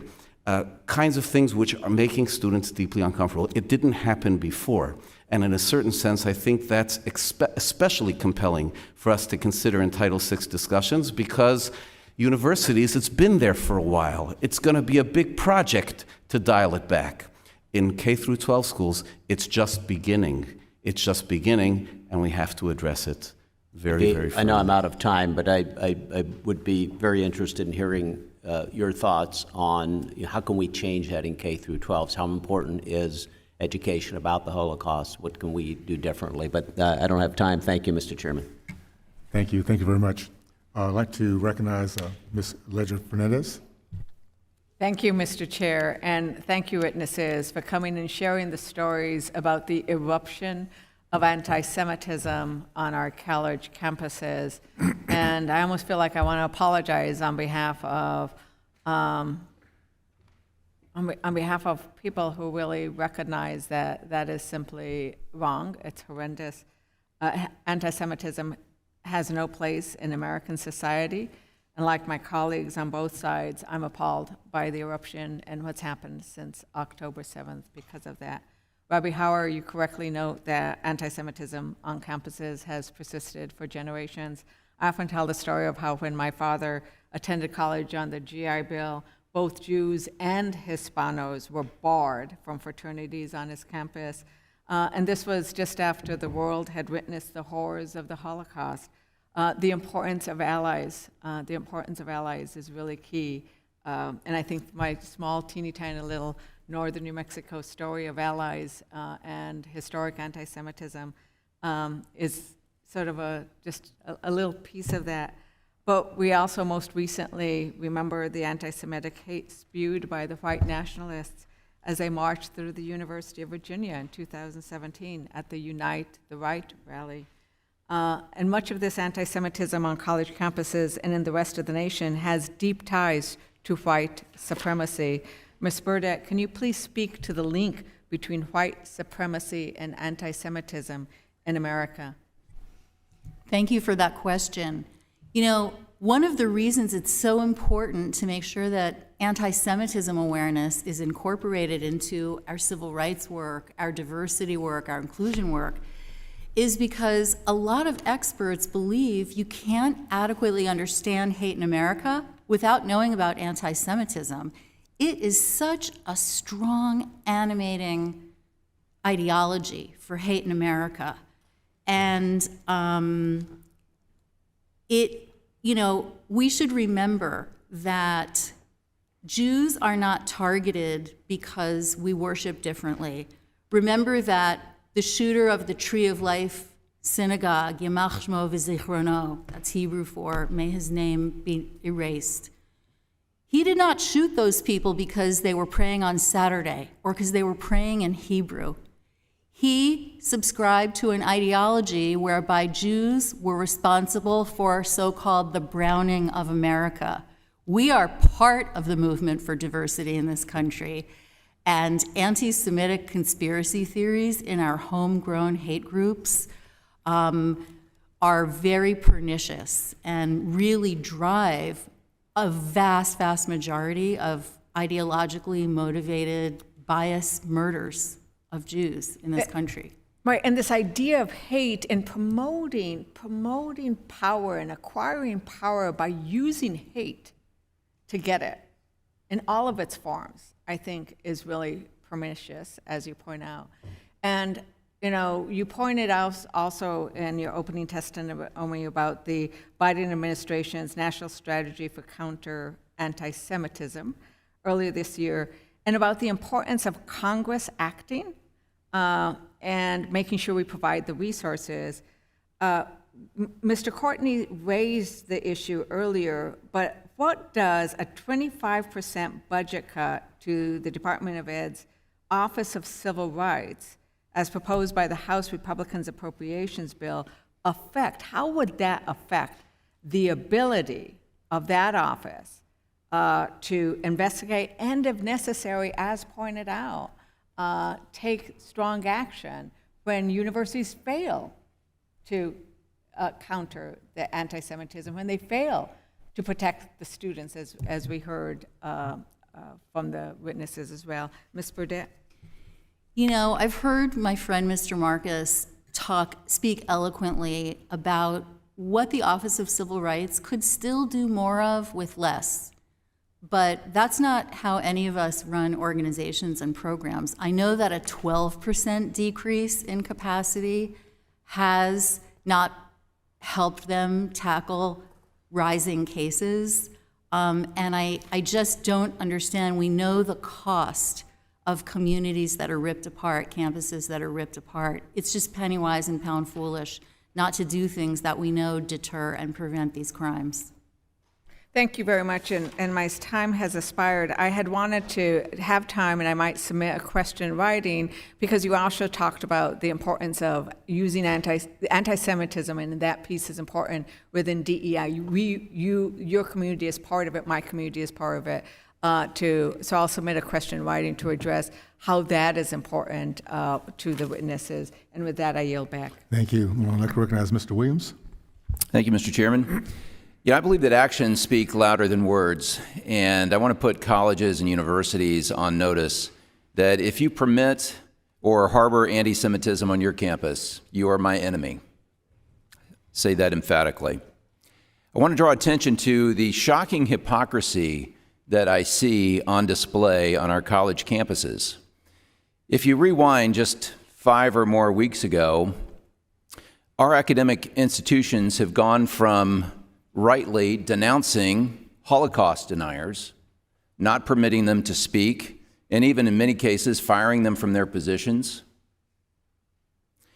But now, just in the last 5 weeks, universities are defending and protecting supporters and perpetuators of Holocaust 2.0, and that is Hamas. The atrocities on October 7th can only be understood as a new Holocaust, and the pro-Hamas protests on universities not only celebrate the massacre of Jews, but call for the massacre to continue until all Jews in Israel are murdered or evicted. Yet what we see is university presidents, faculty and board members, and donors shockingly silent or deliberately reserved in their actions to identify, rein in, and remove these intimidating protesters from our academic institutions.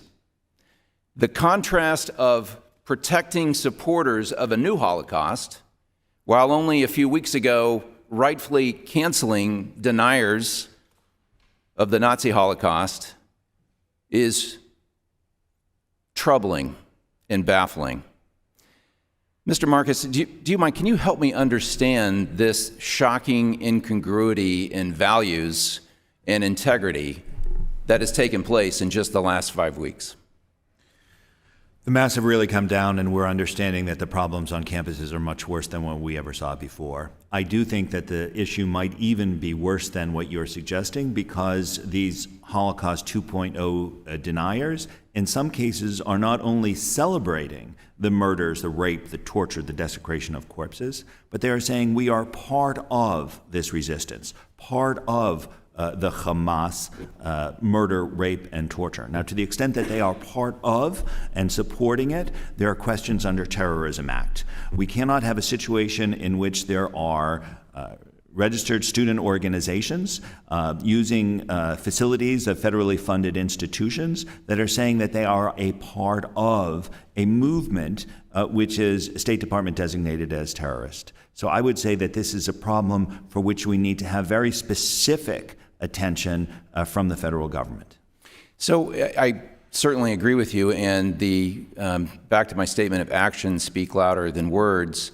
Can you provide any direction on whether federal funds can be removed from universities that continue to be these hotbeds of anti-Semitism, or even taking it another step to remove accreditation from universities that fail to adequately address anti-Semitism on their campus?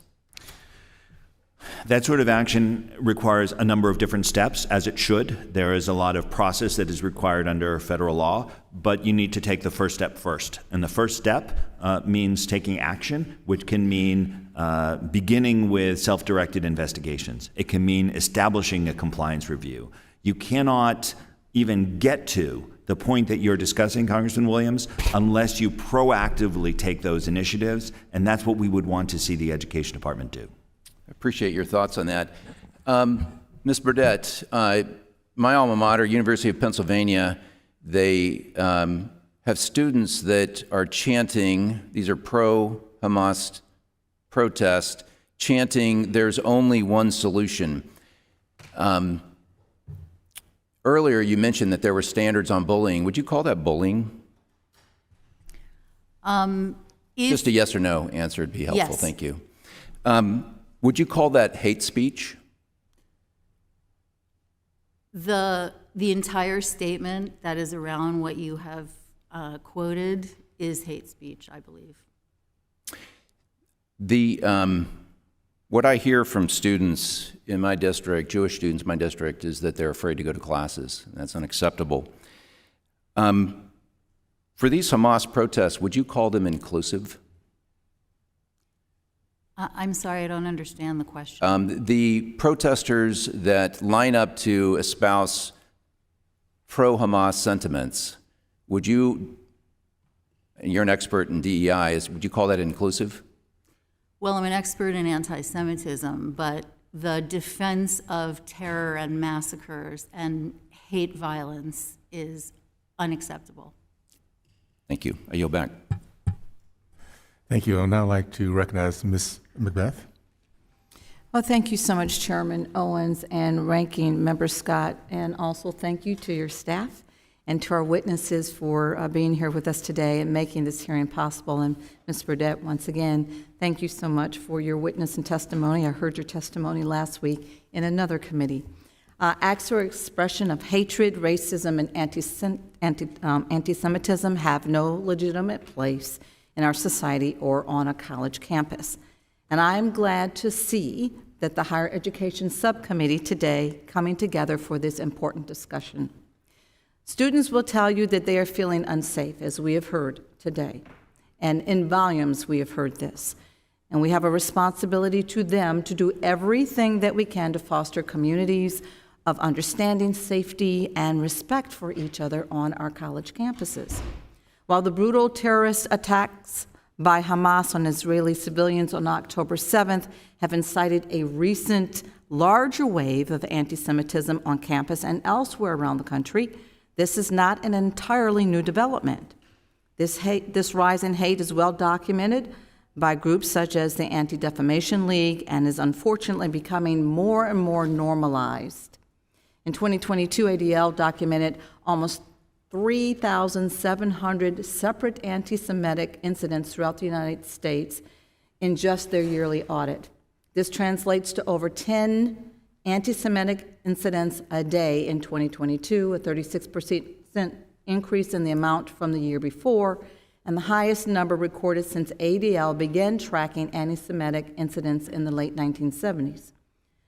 Something is seriously wrong when in the last 5 annual reports by ADL, 3 of them have reported the highest number of anti-Semitic incidents recorded in the 50-plus years that this data has been collected. My community in Metro Atlanta, I represent Georgia, is no stranger to these incidents. It should never be considered normal, but it occurs far too often. A few years ago, I myself participated in a joint press conference with interfaith leaders in my community, local law enforcement, the ADL, and the Council General of Israel to the southeast to condemn anti-Semitic vandalism that was happening in our neighborhoods. And just over 2 weeks ago, anti-Semitic messages were displayed on an overpass above I-75 in my county, Cobb County, a home to one of the largest Jewish communities in the Deep South. And I am pleased that the Biden administration is responding with their release of the national strategy to counter anti-Semitism earlier this year. And as you stated in your testimony, and I quote, "The strategy's launch in May of 2023 was the most ambitious, far-reaching action in U.S. history. Also historic is the coming together, both from within and outside of the Jewish community, a kind of civic unity and resolve to tackle anti-Semitism through concrete, coordinated action to stop the spread and the normalization of anti-Semitism." And that is your quote, Ms. Burdett. Ms. Burdett, I wholeheartedly agree with you that this was an important step, and you've been talking about that today over and over again, about the importance of us supporting the Biden administration's actions and strategic action and work that they've done on anti-Semitism. But can you also discuss further, because I apologize, I've had to run in and out to other committees as well, can you discuss further some of the other actions that the federal government can and should be taking in response to these very disturbing rises in anti-Semitism on campuses specifically? So, Congresswoman, the kind of action you described, standing with other faith leaders, that matters. When President George W. Bush called on America not to take out their anger about the tragedy of 9/11 on their Muslim neighbors, people listened. And the Department of Education officials, the president, the vice president, and officials across all of the agencies are talking more to Jewish people. They are listening, they are elevating their stories, and they are standing next to them. Your microphone is, aside from your checkbook, which I've already said is very important, your microphone is an incredible tool. And when people fight about Israel in the public debate, Jews get hurt. And when, as we've heard today, we talk about immigrants as potential invaders who would come here and act like Hamas, hate incidents against people who look like immigrants are going to go up. And that is no comfort to the Jewish community. So words matter and your microphone matters. And thank you for your work. Well, thank you so much in amount of time. And thank you, all of you, for your witness and testimony. Thank you. I'd like to now recognize Mr. Banks. Thank you, Mr. Chairman. Mr. Marcus, you helped draft President Trump's 2019 executive order extending civil rights protections to Jewish students on college campuses. That was 4 years ago. President Biden has since expanded the order combating anti-Semitism. Do you feel that your efforts have been vindicated given what we've seen over the last 6 weeks? Thank you, Congressman Banks. Yes, what was expanded was the notion that Title VI includes Jewish students and should always include Jewish students. That was something that I first announced during the George W. Bush administration in guidance. It was expanded during the Obama administration, and then President Trump further, and now Biden. Yes, that's important. But there was another half. There's another half of that approach, which is to use a definition that will give clarity to what is anti-Semitism. This was also part of the Trump executive order. I would like to see that get equal support from this administration. They say they're following it, but the regulation that's due next month, we've not been hearing about, and I think I would like to hear about it from them. I appreciate that explanation. Specifically, the order empowered the federal government to withhold funding from any college or university that enabled anti-Semitism. And at the time, many Democrats attacked it, right, when President Trump released this important executive order. In fact, my colleague from Washington State, Ms. Jayapal, said, quote, "It will do nothing to protect Jewish students. Instead, it'll usher in a climate of fear for campus activists." But Richard Blumenthal, a senator, went even further, and he said this: "It smacks not only of what happened in the Soviet Union, but also Nazi Germany." Mr. Marcus, do you think President Trump's executive order served to, quote, "usher in a climate of fear for student activists on campuses"? Just the opposite. It's the most important tool we have, and that's why the Biden administration is saying that it is still active policy. And would you say that these kind of comments comparing civil rights protections for Jewish students to Nazi Germany have aged very well for these two Democrats?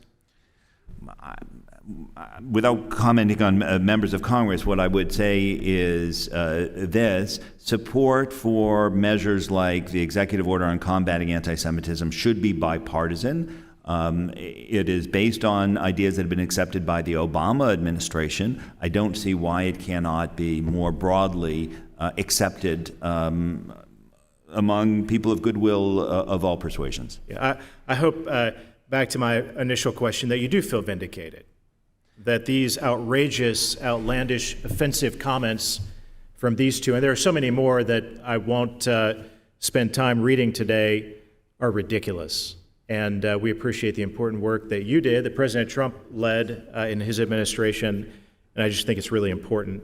Rabbi, why has the American left abandoned the Jewish people? I mean, this seems to be a change in Democrat versus Republican, right versus left politics over the last several years. A historically powerful political constituency of the left, the Jewish voters in America, they largely feel abandoned by the American left. Why is that? I'm not sure I'm the most qualified person to theorize why.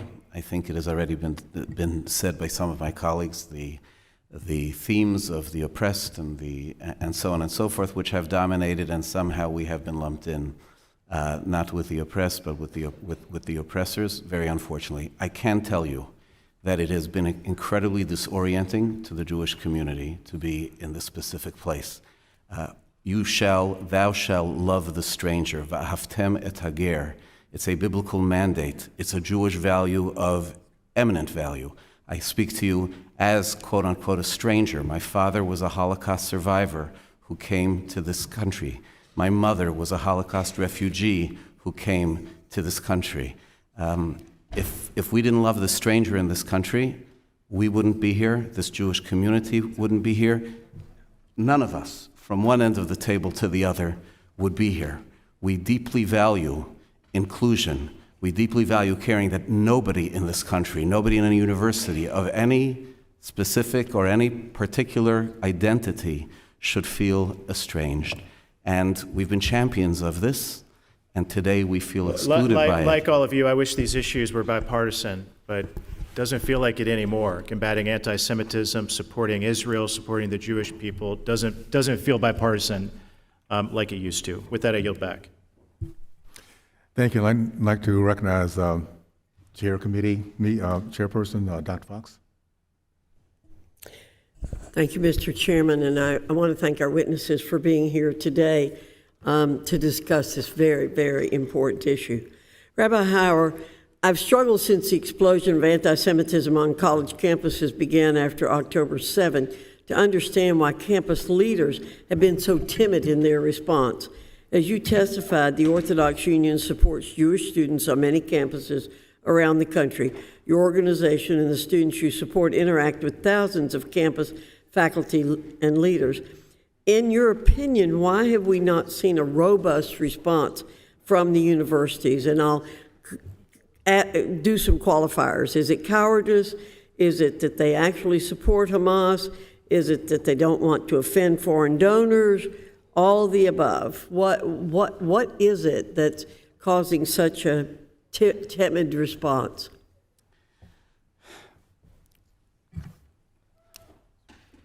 To me, it seems that it's a combination. It's a combination of ignorance and a lack of courage, Ignorance, I don't know that people have taken the time to look at the hard evidence of what the Jewish people are facing, what the State of Israel faced on October 7th, what it has faced since really the beginning of its existence when it was announced, and when its creation was announced. They haven't looked at a state which, if you look at a picture of the Supreme Court of Israel, or you look at the picture of the faculty of any hospital in Israel, you will see a mixture of leadership of Arabs and Jews, and they don't understand that on another side there's literally an assumption of a state that would be Judenrein, that would be empty of Jews. And that ignorance is huge, and at the same time cowardice. Cowardice because, as we've seen, there is a movement. There's a movement which is very, very strong in the academic and in the student community that for some reason has chosen to not be sympathetic to the Jewish community, and it would require strength on the part of administrators to do this. But we believe firmly that institutions of higher learning are not excluded from teaching basic values, and they need to stand strong. I think it's that combination. Thank you very much.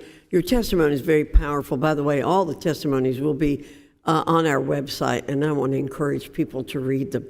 Mr. Marcus, I don't have too much time left, and I have a question for you and a question for Ms. Tartak. You talked about the work of the Biden administration is doing or not doing to address these issues. You mentioned the department put out a couple of Dear Colleague letters reminding institutions of their obligations under Title VI, but you also point out that the department has the authority to open self-directed investigations and compliance reviews of institutions' compliance with Title IV. You mentioned that earlier. Could you just briefly talk about that? Sure, and I've also praised the national strategy. The administration has been pushing out links so that people can file complaints and putting additional language on their complaint form. But they don't have to wait for complaints to come in. They have the power to begin the investigations tomorrow. They can do it on a case-by-case basis, ad hoc, or in a national initiative. Either way, and it seems to me they should be doing both. Thank you. Ms. Tartak, thank you very much for your bravery. Thank you for standing up to the hate, ignorance, threats, intimidation, and everything else you're experiencing. I can't imagine being an undergraduate student and displaying the courage you're showing. As you know, we care a great deal about free speech on this committee. We've actively pushed back on efforts to stifle legitimate speech on grounds it might offend someone. Why is the speech that you've been subjected to different? In other words, what's meant by phrases like resistance is justified? So I'll, of course, again, leave it to experts to interpret the First Amendment, of which I'm not one. But what I do know is that speech that is harassment, intimidation, or can lead to violence simply should not be allowed on college campuses. And it's been, I think it's quite clear that that's what a lot of this is. Students who cannot get from one side of campus to the other, such as a Jewish student at Harvard who was on his way to class and was assaulted by a group of other students yelling shame, that can't be allowed. We need to get from one side of campus to the other. Thank you, Mr. Chairman. I yield back. Thank you. I'd like to recognize Ms. Stefanik. Thank you, Mr. Chairman, and thank you to each of our witnesses for joining us today for this very important hearing on the abhorrent rise of anti-Semitism on our college campuses. Hamas's barbaric terrorist attacks against innocent Israeli civilians on October 7th shocked the conscience of the free world. And in fact, this morning, we began with a viewing, working with the Israeli embassy, of the horrific, heinous atrocities committed by Hamas terrorists against Jewish civilians, babies, the elderly, young people at a festival, innocent civilians. These were atrocities. These were met, unfortunately, with callous cruelty at universities across America, including at my alma mater, Harvard University. Instead of leading with moral clarity and condemning Hamas's terrorist attacks, university administrators at Harvard and other institutions failed their students through enabling the promulgation of horrific anti-Semitism, which has now evolved into violent attacks against Israeli and Jewish students. As the world watched in horror after October 7th, over 30 radical student organizations at Harvard released a joint statement outrageously claiming that Israel was entirely responsible for the Hamas terrorist attacks carried out against innocent Israeli civilians. Unfortunately, following this statement, Harvard leadership remained silent for 2 days, allowing their silence to create a vacuum that was filled by the voices of repugnant actions of the anti-Semitic student organizations. My question, and I'll begin with Mr. Marcus, what role should university leaders play in condemning clearly and explicitly anti-Semitic statements like the one that the Harvard student organizations posted after October 7th? And what actions should administrators take to root out anti-Semitism on campuses across America? At a minimum, they should condemn anti-Jewish harassment with the same vigor as they do other forms of discrimination, and we're not seeing that at Harvard or in other places. But beyond that, when you see 30 student groups who are celebrating atrocities like that, you need to have tough conversations throughout your university about what you are doing to harbor this. At Harvard University, we, on behalf of 3 clients, had found discriminatory conduct which the university agreed was a violation of their own policies, and we're not seeing significant responses to that. When administrators fail to address acknowledged anti-Semitic activity, they should not be surprised when it gets even worse. My follow-up, Mr. Marcus, is how have you seen the curriculum at American institutions of higher education shaped to foster these environments where hatred has been cultivated among the student body, and specifically curriculum that calls for the eradication of the State of Israel and the genocide of the Jewish people? Let me give you just one example, and that's Middle East Studies programs that are funded under Title VI of the Higher Education Act by the Congress of the United States.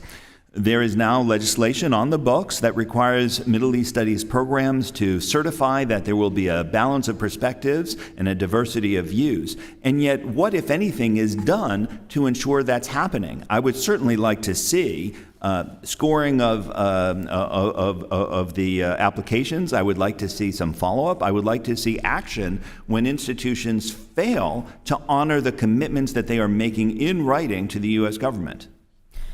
I want to submit for the record, Mr. Chair, the letter dated October 13th of Republican members of the House and Senate who are also graduates of Harvard University. I was proud to lead this letter condemning the failure of the administration to speak out explicitly and clearly. I've called for the resignation of President Claudine Gay, and we will continue standing up with moral clarity that is so very much needed on college campuses in this country and around the world. And I yield back. No objections. Thank you. I'd like to now recognize Mr. Scott.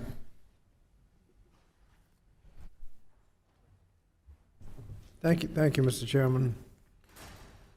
Ms. Burnett, has there been a rise in anti-Semitic, racist, and Islamophobic activity in the last 10 years or so?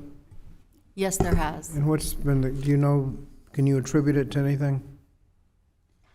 It's very hard, as many members have tried to do here, to prove a causality.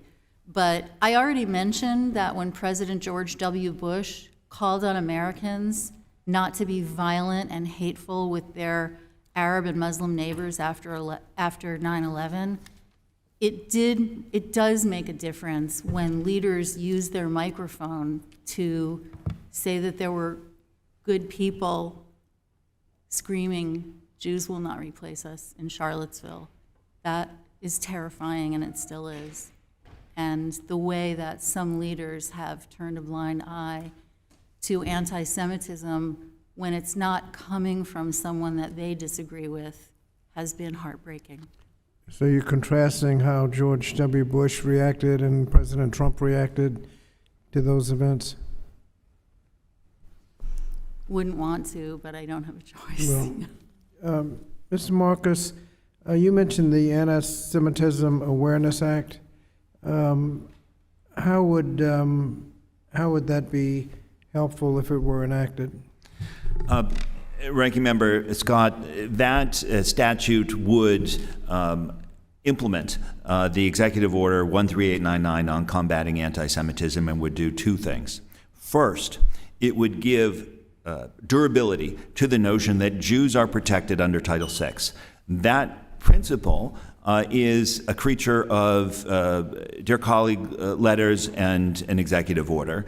I would certainly like to see it have greater strength, and that's important. Second, And that's because religion is not covered under Title VI, but we have, from an operational point of view, included anti-Semitism under Title VI. Is that true? exactly right. And the second part is that it would direct agencies, including the Office for Civil Rights, under appropriate circumstances to consider the International Holocaust Remembrance Alliance working definition of anti-Semitism, which indicates that not all criticism of Israel is anti-Semitic, but some of it is, and providing relevant context gives examples to guide decision makers.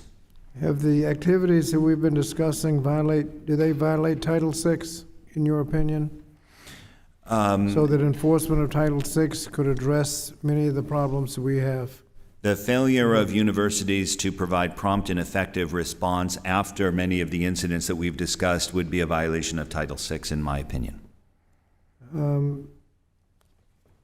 You've heard that the pending budget for the Department of Education includes significant cuts in the Office of Civil Rights, and you've mentioned the backlog of cases. What would the ability of the Office of Civil Rights, how would the ability of the Office of Civil Rights be affected if those cuts actually took place?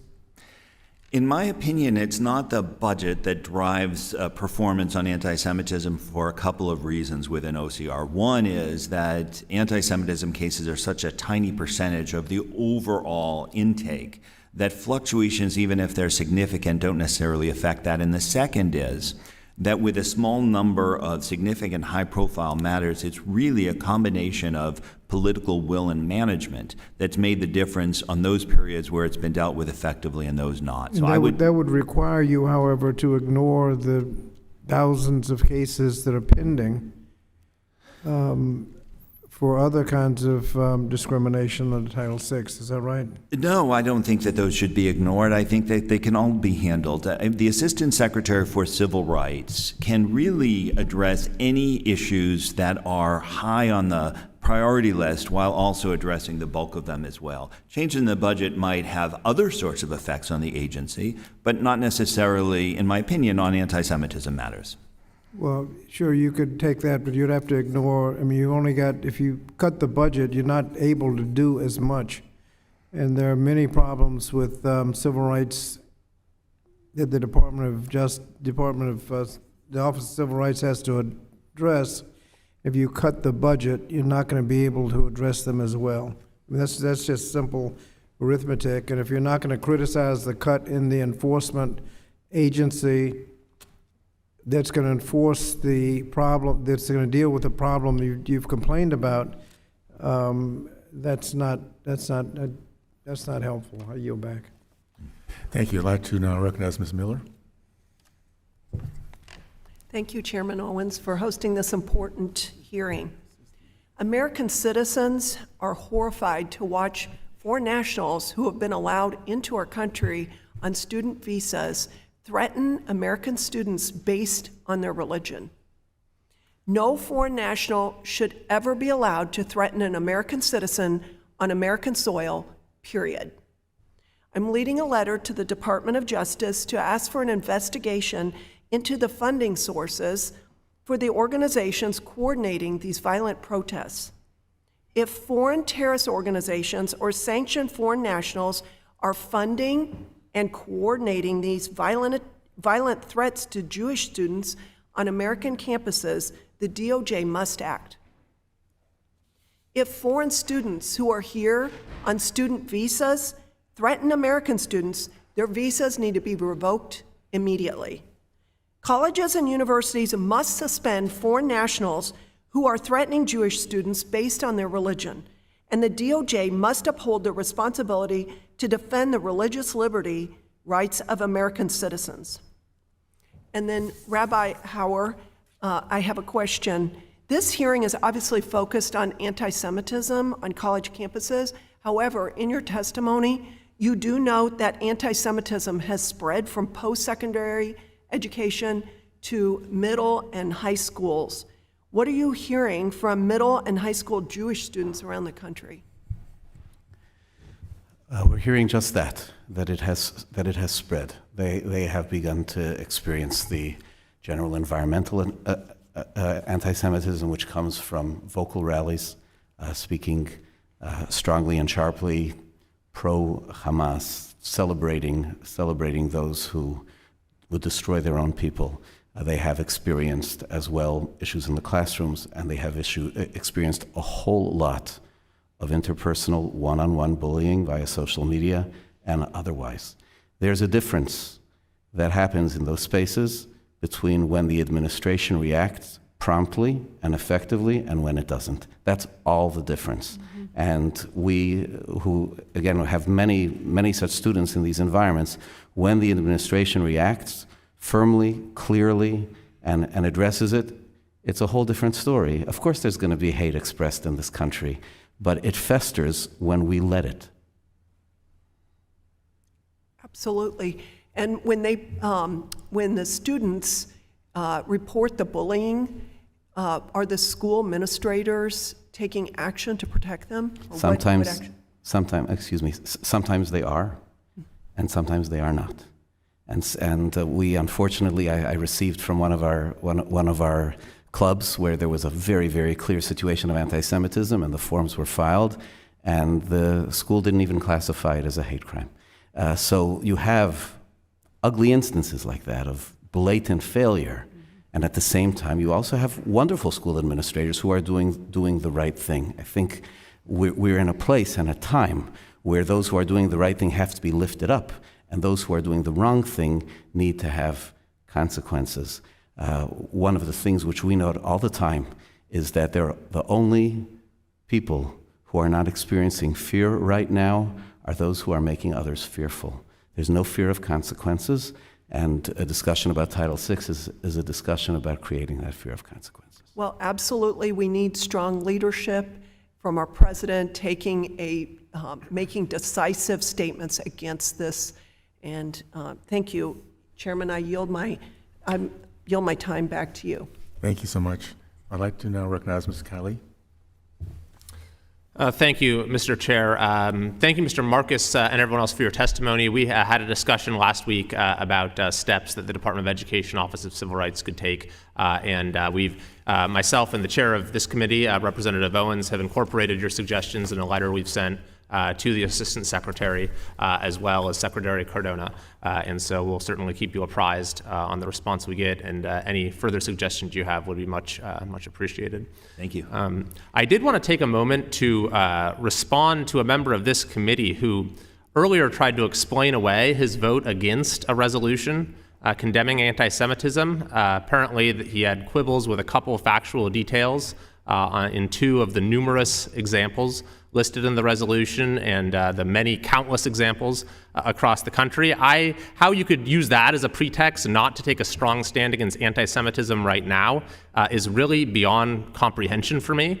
But I did want to just make clear that this is a very small fringe minority view in this House of Representatives. That resolution, which I worked on with Chair Owens, passed overwhelmingly with over 99% of the Republican conference and over 90% of the Democrat conference. So that fringe group of 20 or so people, they don't represent their own party, they don't represent the House of Representatives, they don't represent the United States government, which has been unified on a strong bipartisan basis in supporting Israel and fighting against anti-Semitism. But those 20 or so do, in a meaningful way, seem to represent much of American academia when you look at what's going on at universities in this country right now. And as the testimony has made clear, this has been going on for some time. And I'll give you one very clear example of just how pervasive it is. A few years ago in California, there was a piece of legislation passed in the legislature that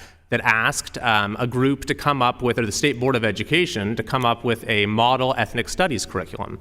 So the State Board of Education appointed a commission of faculty members from across the state, and they went about their work and came up with a curriculum that was universally condemned on both sides of the aisle for being overtly anti-Semitic. The California Legislative Jewish Caucus said it used anti-Semitic tropes, that it denigrated Jews, and that it, quote, echoed the propaganda of the Nazi regime. Even Gavin Newsom, the governor of our state, said it was offensive in so many ways and would never see the light of day.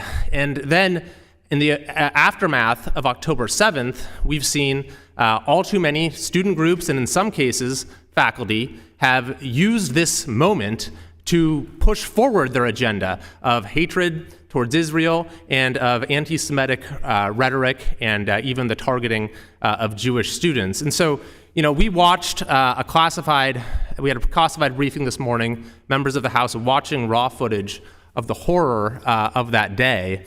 And, I think we have to be very careful anytime we draw historical parallels. But when you study the events of the 20s and 30s in Germany, it's hard to understand how so many, even leading intellectuals of the day responded with indifference or in some places complicity.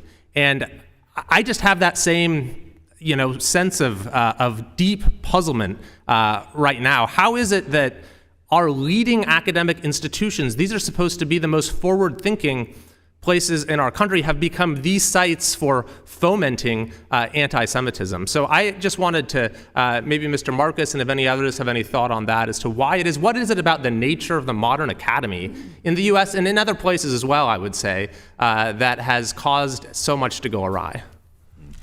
I'm glad you're mentioning ethnic studies because that is an important part of the puzzle of how things are getting so bad, and it is driven by higher education but is having an impact on K-12.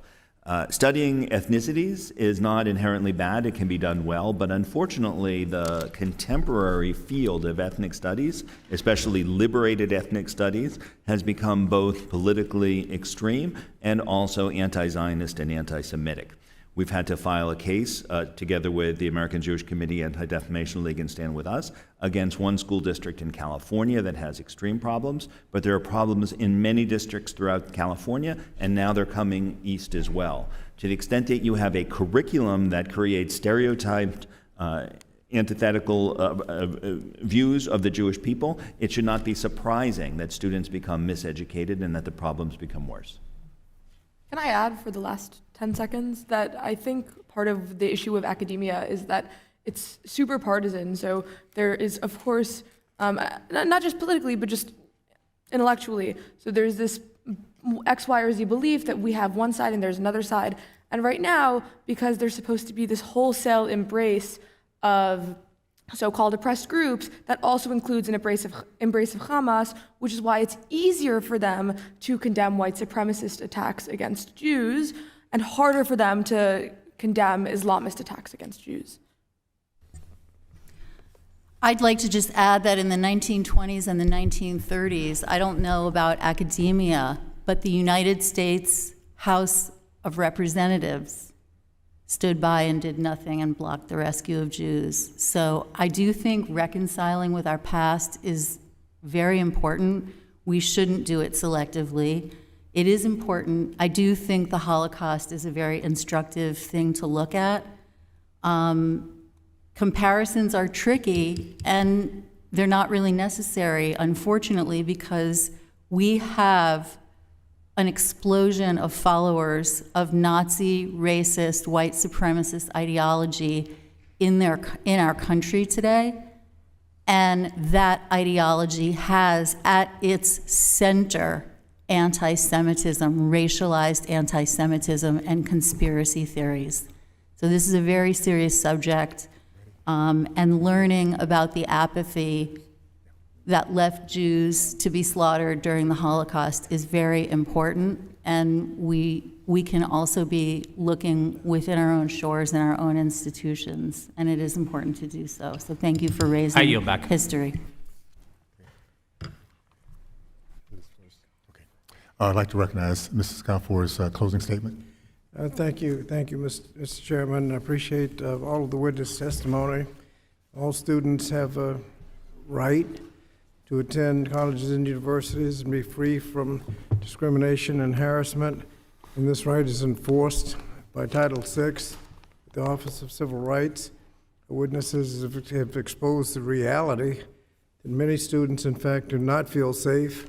This is not new and not just limited to one group of students. So I look forward to working with you, Mr. Chairman, as we address the problem, starting with avoiding cuts in the Office of Civil Rights. Thank you. Thank you, Mr. Scott. Without objections, I enter into the record a statement from the Morse Life Holocaust Learning Experience, highlighting actions of the state of Florida as taken to require the teaching of the Holocaust within Florida schools. And I'll just go ahead and give my closing statements. I want to first of all say that we asked the question, how could this happen? And it's another deeper conversation, but it's called the Marxification of education. We have, over the last few decades, have within our system Marxists who divide us versus bring us together, and we have to recognize that and teach our kids what that looks like. That being said, I want to thank each and every one of you. This is so timely, so informative, and particularly Ms. Tartak, thank you. It's very exciting to see our young people standing up and doing the right things. I watched this myself as a 12-year-old in the 60s, grew up in the days of KKK, Jim Crow, and segregation. It was the college kids that came and sat at these counters, college kids that actually demonstrated in front of movie theaters because they knew what the American dream was, and they were willing to stand up and articulate that, so I appreciate that. This is very personal to me because I've lived it. I grew up in the 60s. I was the third black American to have a football scholarship at the University of Miami. So I know what it is to walk into a room and feel hate, try to walk into a movie theater, or be characterized and judge my intelligence or my character based on my skin color. And we've come so far from that point, we should never, ever look at being turned back. At the age of 18 years old, I saw firsthand my first experience with anti-Semitism. It was shocking for a young man who had never been around white people. I thought all white people accepted each other. It was just amazing to see that. To see here 60 years later what's happening across our country, the evil that happened on October 7th, and for us not to automatically, instinctively stand up against it says a lot about where we are. Because hate is taught. It's not in our DNA. And I say that because I grew up in a time where even dating a different color was not looked upon as being a positive thing. Where we are 60 years later, my family, 6 kids, we represent black, white, Hispanic, American, Indian, and Trinidadian. We call each other family, and my grandkids call each other cousins. That is the American way. That's where we were drifting to until we found this nexus of hate within our college campuses. This is where we're finding Black Lives Matters, who hate not only whites, but Jews in America. This is where we find Antifa, that hate black businesses.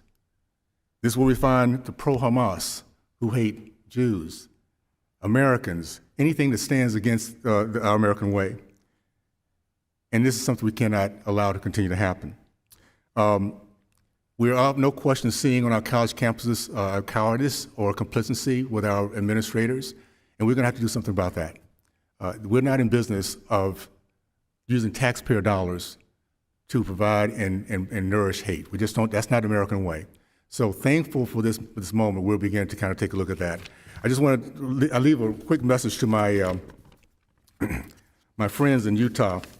Utah is a remarkable state because we are very embracive, we're very entrepreneurial, we have a strong faith. We can lose that overnight if we're not careful. And I want to, they're now, my college friends, my state representatives there, they're now dealing with a curriculum that they're going to have to figure out if they're going to accept or not. I just want to read a little paragraph from what they're now looking at.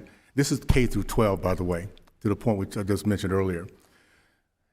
With the goal of equipping students with the skills and knowledge they need to identify and overcome oppression, Voices provide a counter-narrative to U.S. history and dives into stories of discrimination, resistance, and resilience. We do not need a counter-narrative to America history. We need to teach American history. If you do that, you find a country that's unified, that believes in meritocracy, that begins looking at each other inside out, not outside in. That is the American history, and that's what we've done to become a more perfect union. And to see this kind of hate, by the way, one thing to say about those who preach hate, age does not matter to them. The earlier they can start, the better. And you see that in Gaza right now, where young, innocent boys and girls are taught to hate another person just because they're different. So we're going to get past this, our country, in a bipartisan way. We now realize we do have an issue. It's not getting better, it's been getting worse. We need to hold colleges accountable. They give us a bad product, they do not deserve our government dollars anymore. I don't care how popular their name might be. They can't give us kids that come out productive, proud of who they are, proud of our country, proud of our history, and working together as we the people. If they can't give us that, then we need to have other options out on the table, and American people will choose those better options every single day. So I want to thank you guys again for what you're doing, for your courage, and with that, this hearing comes to an end. Committee is adjourned. Thank you.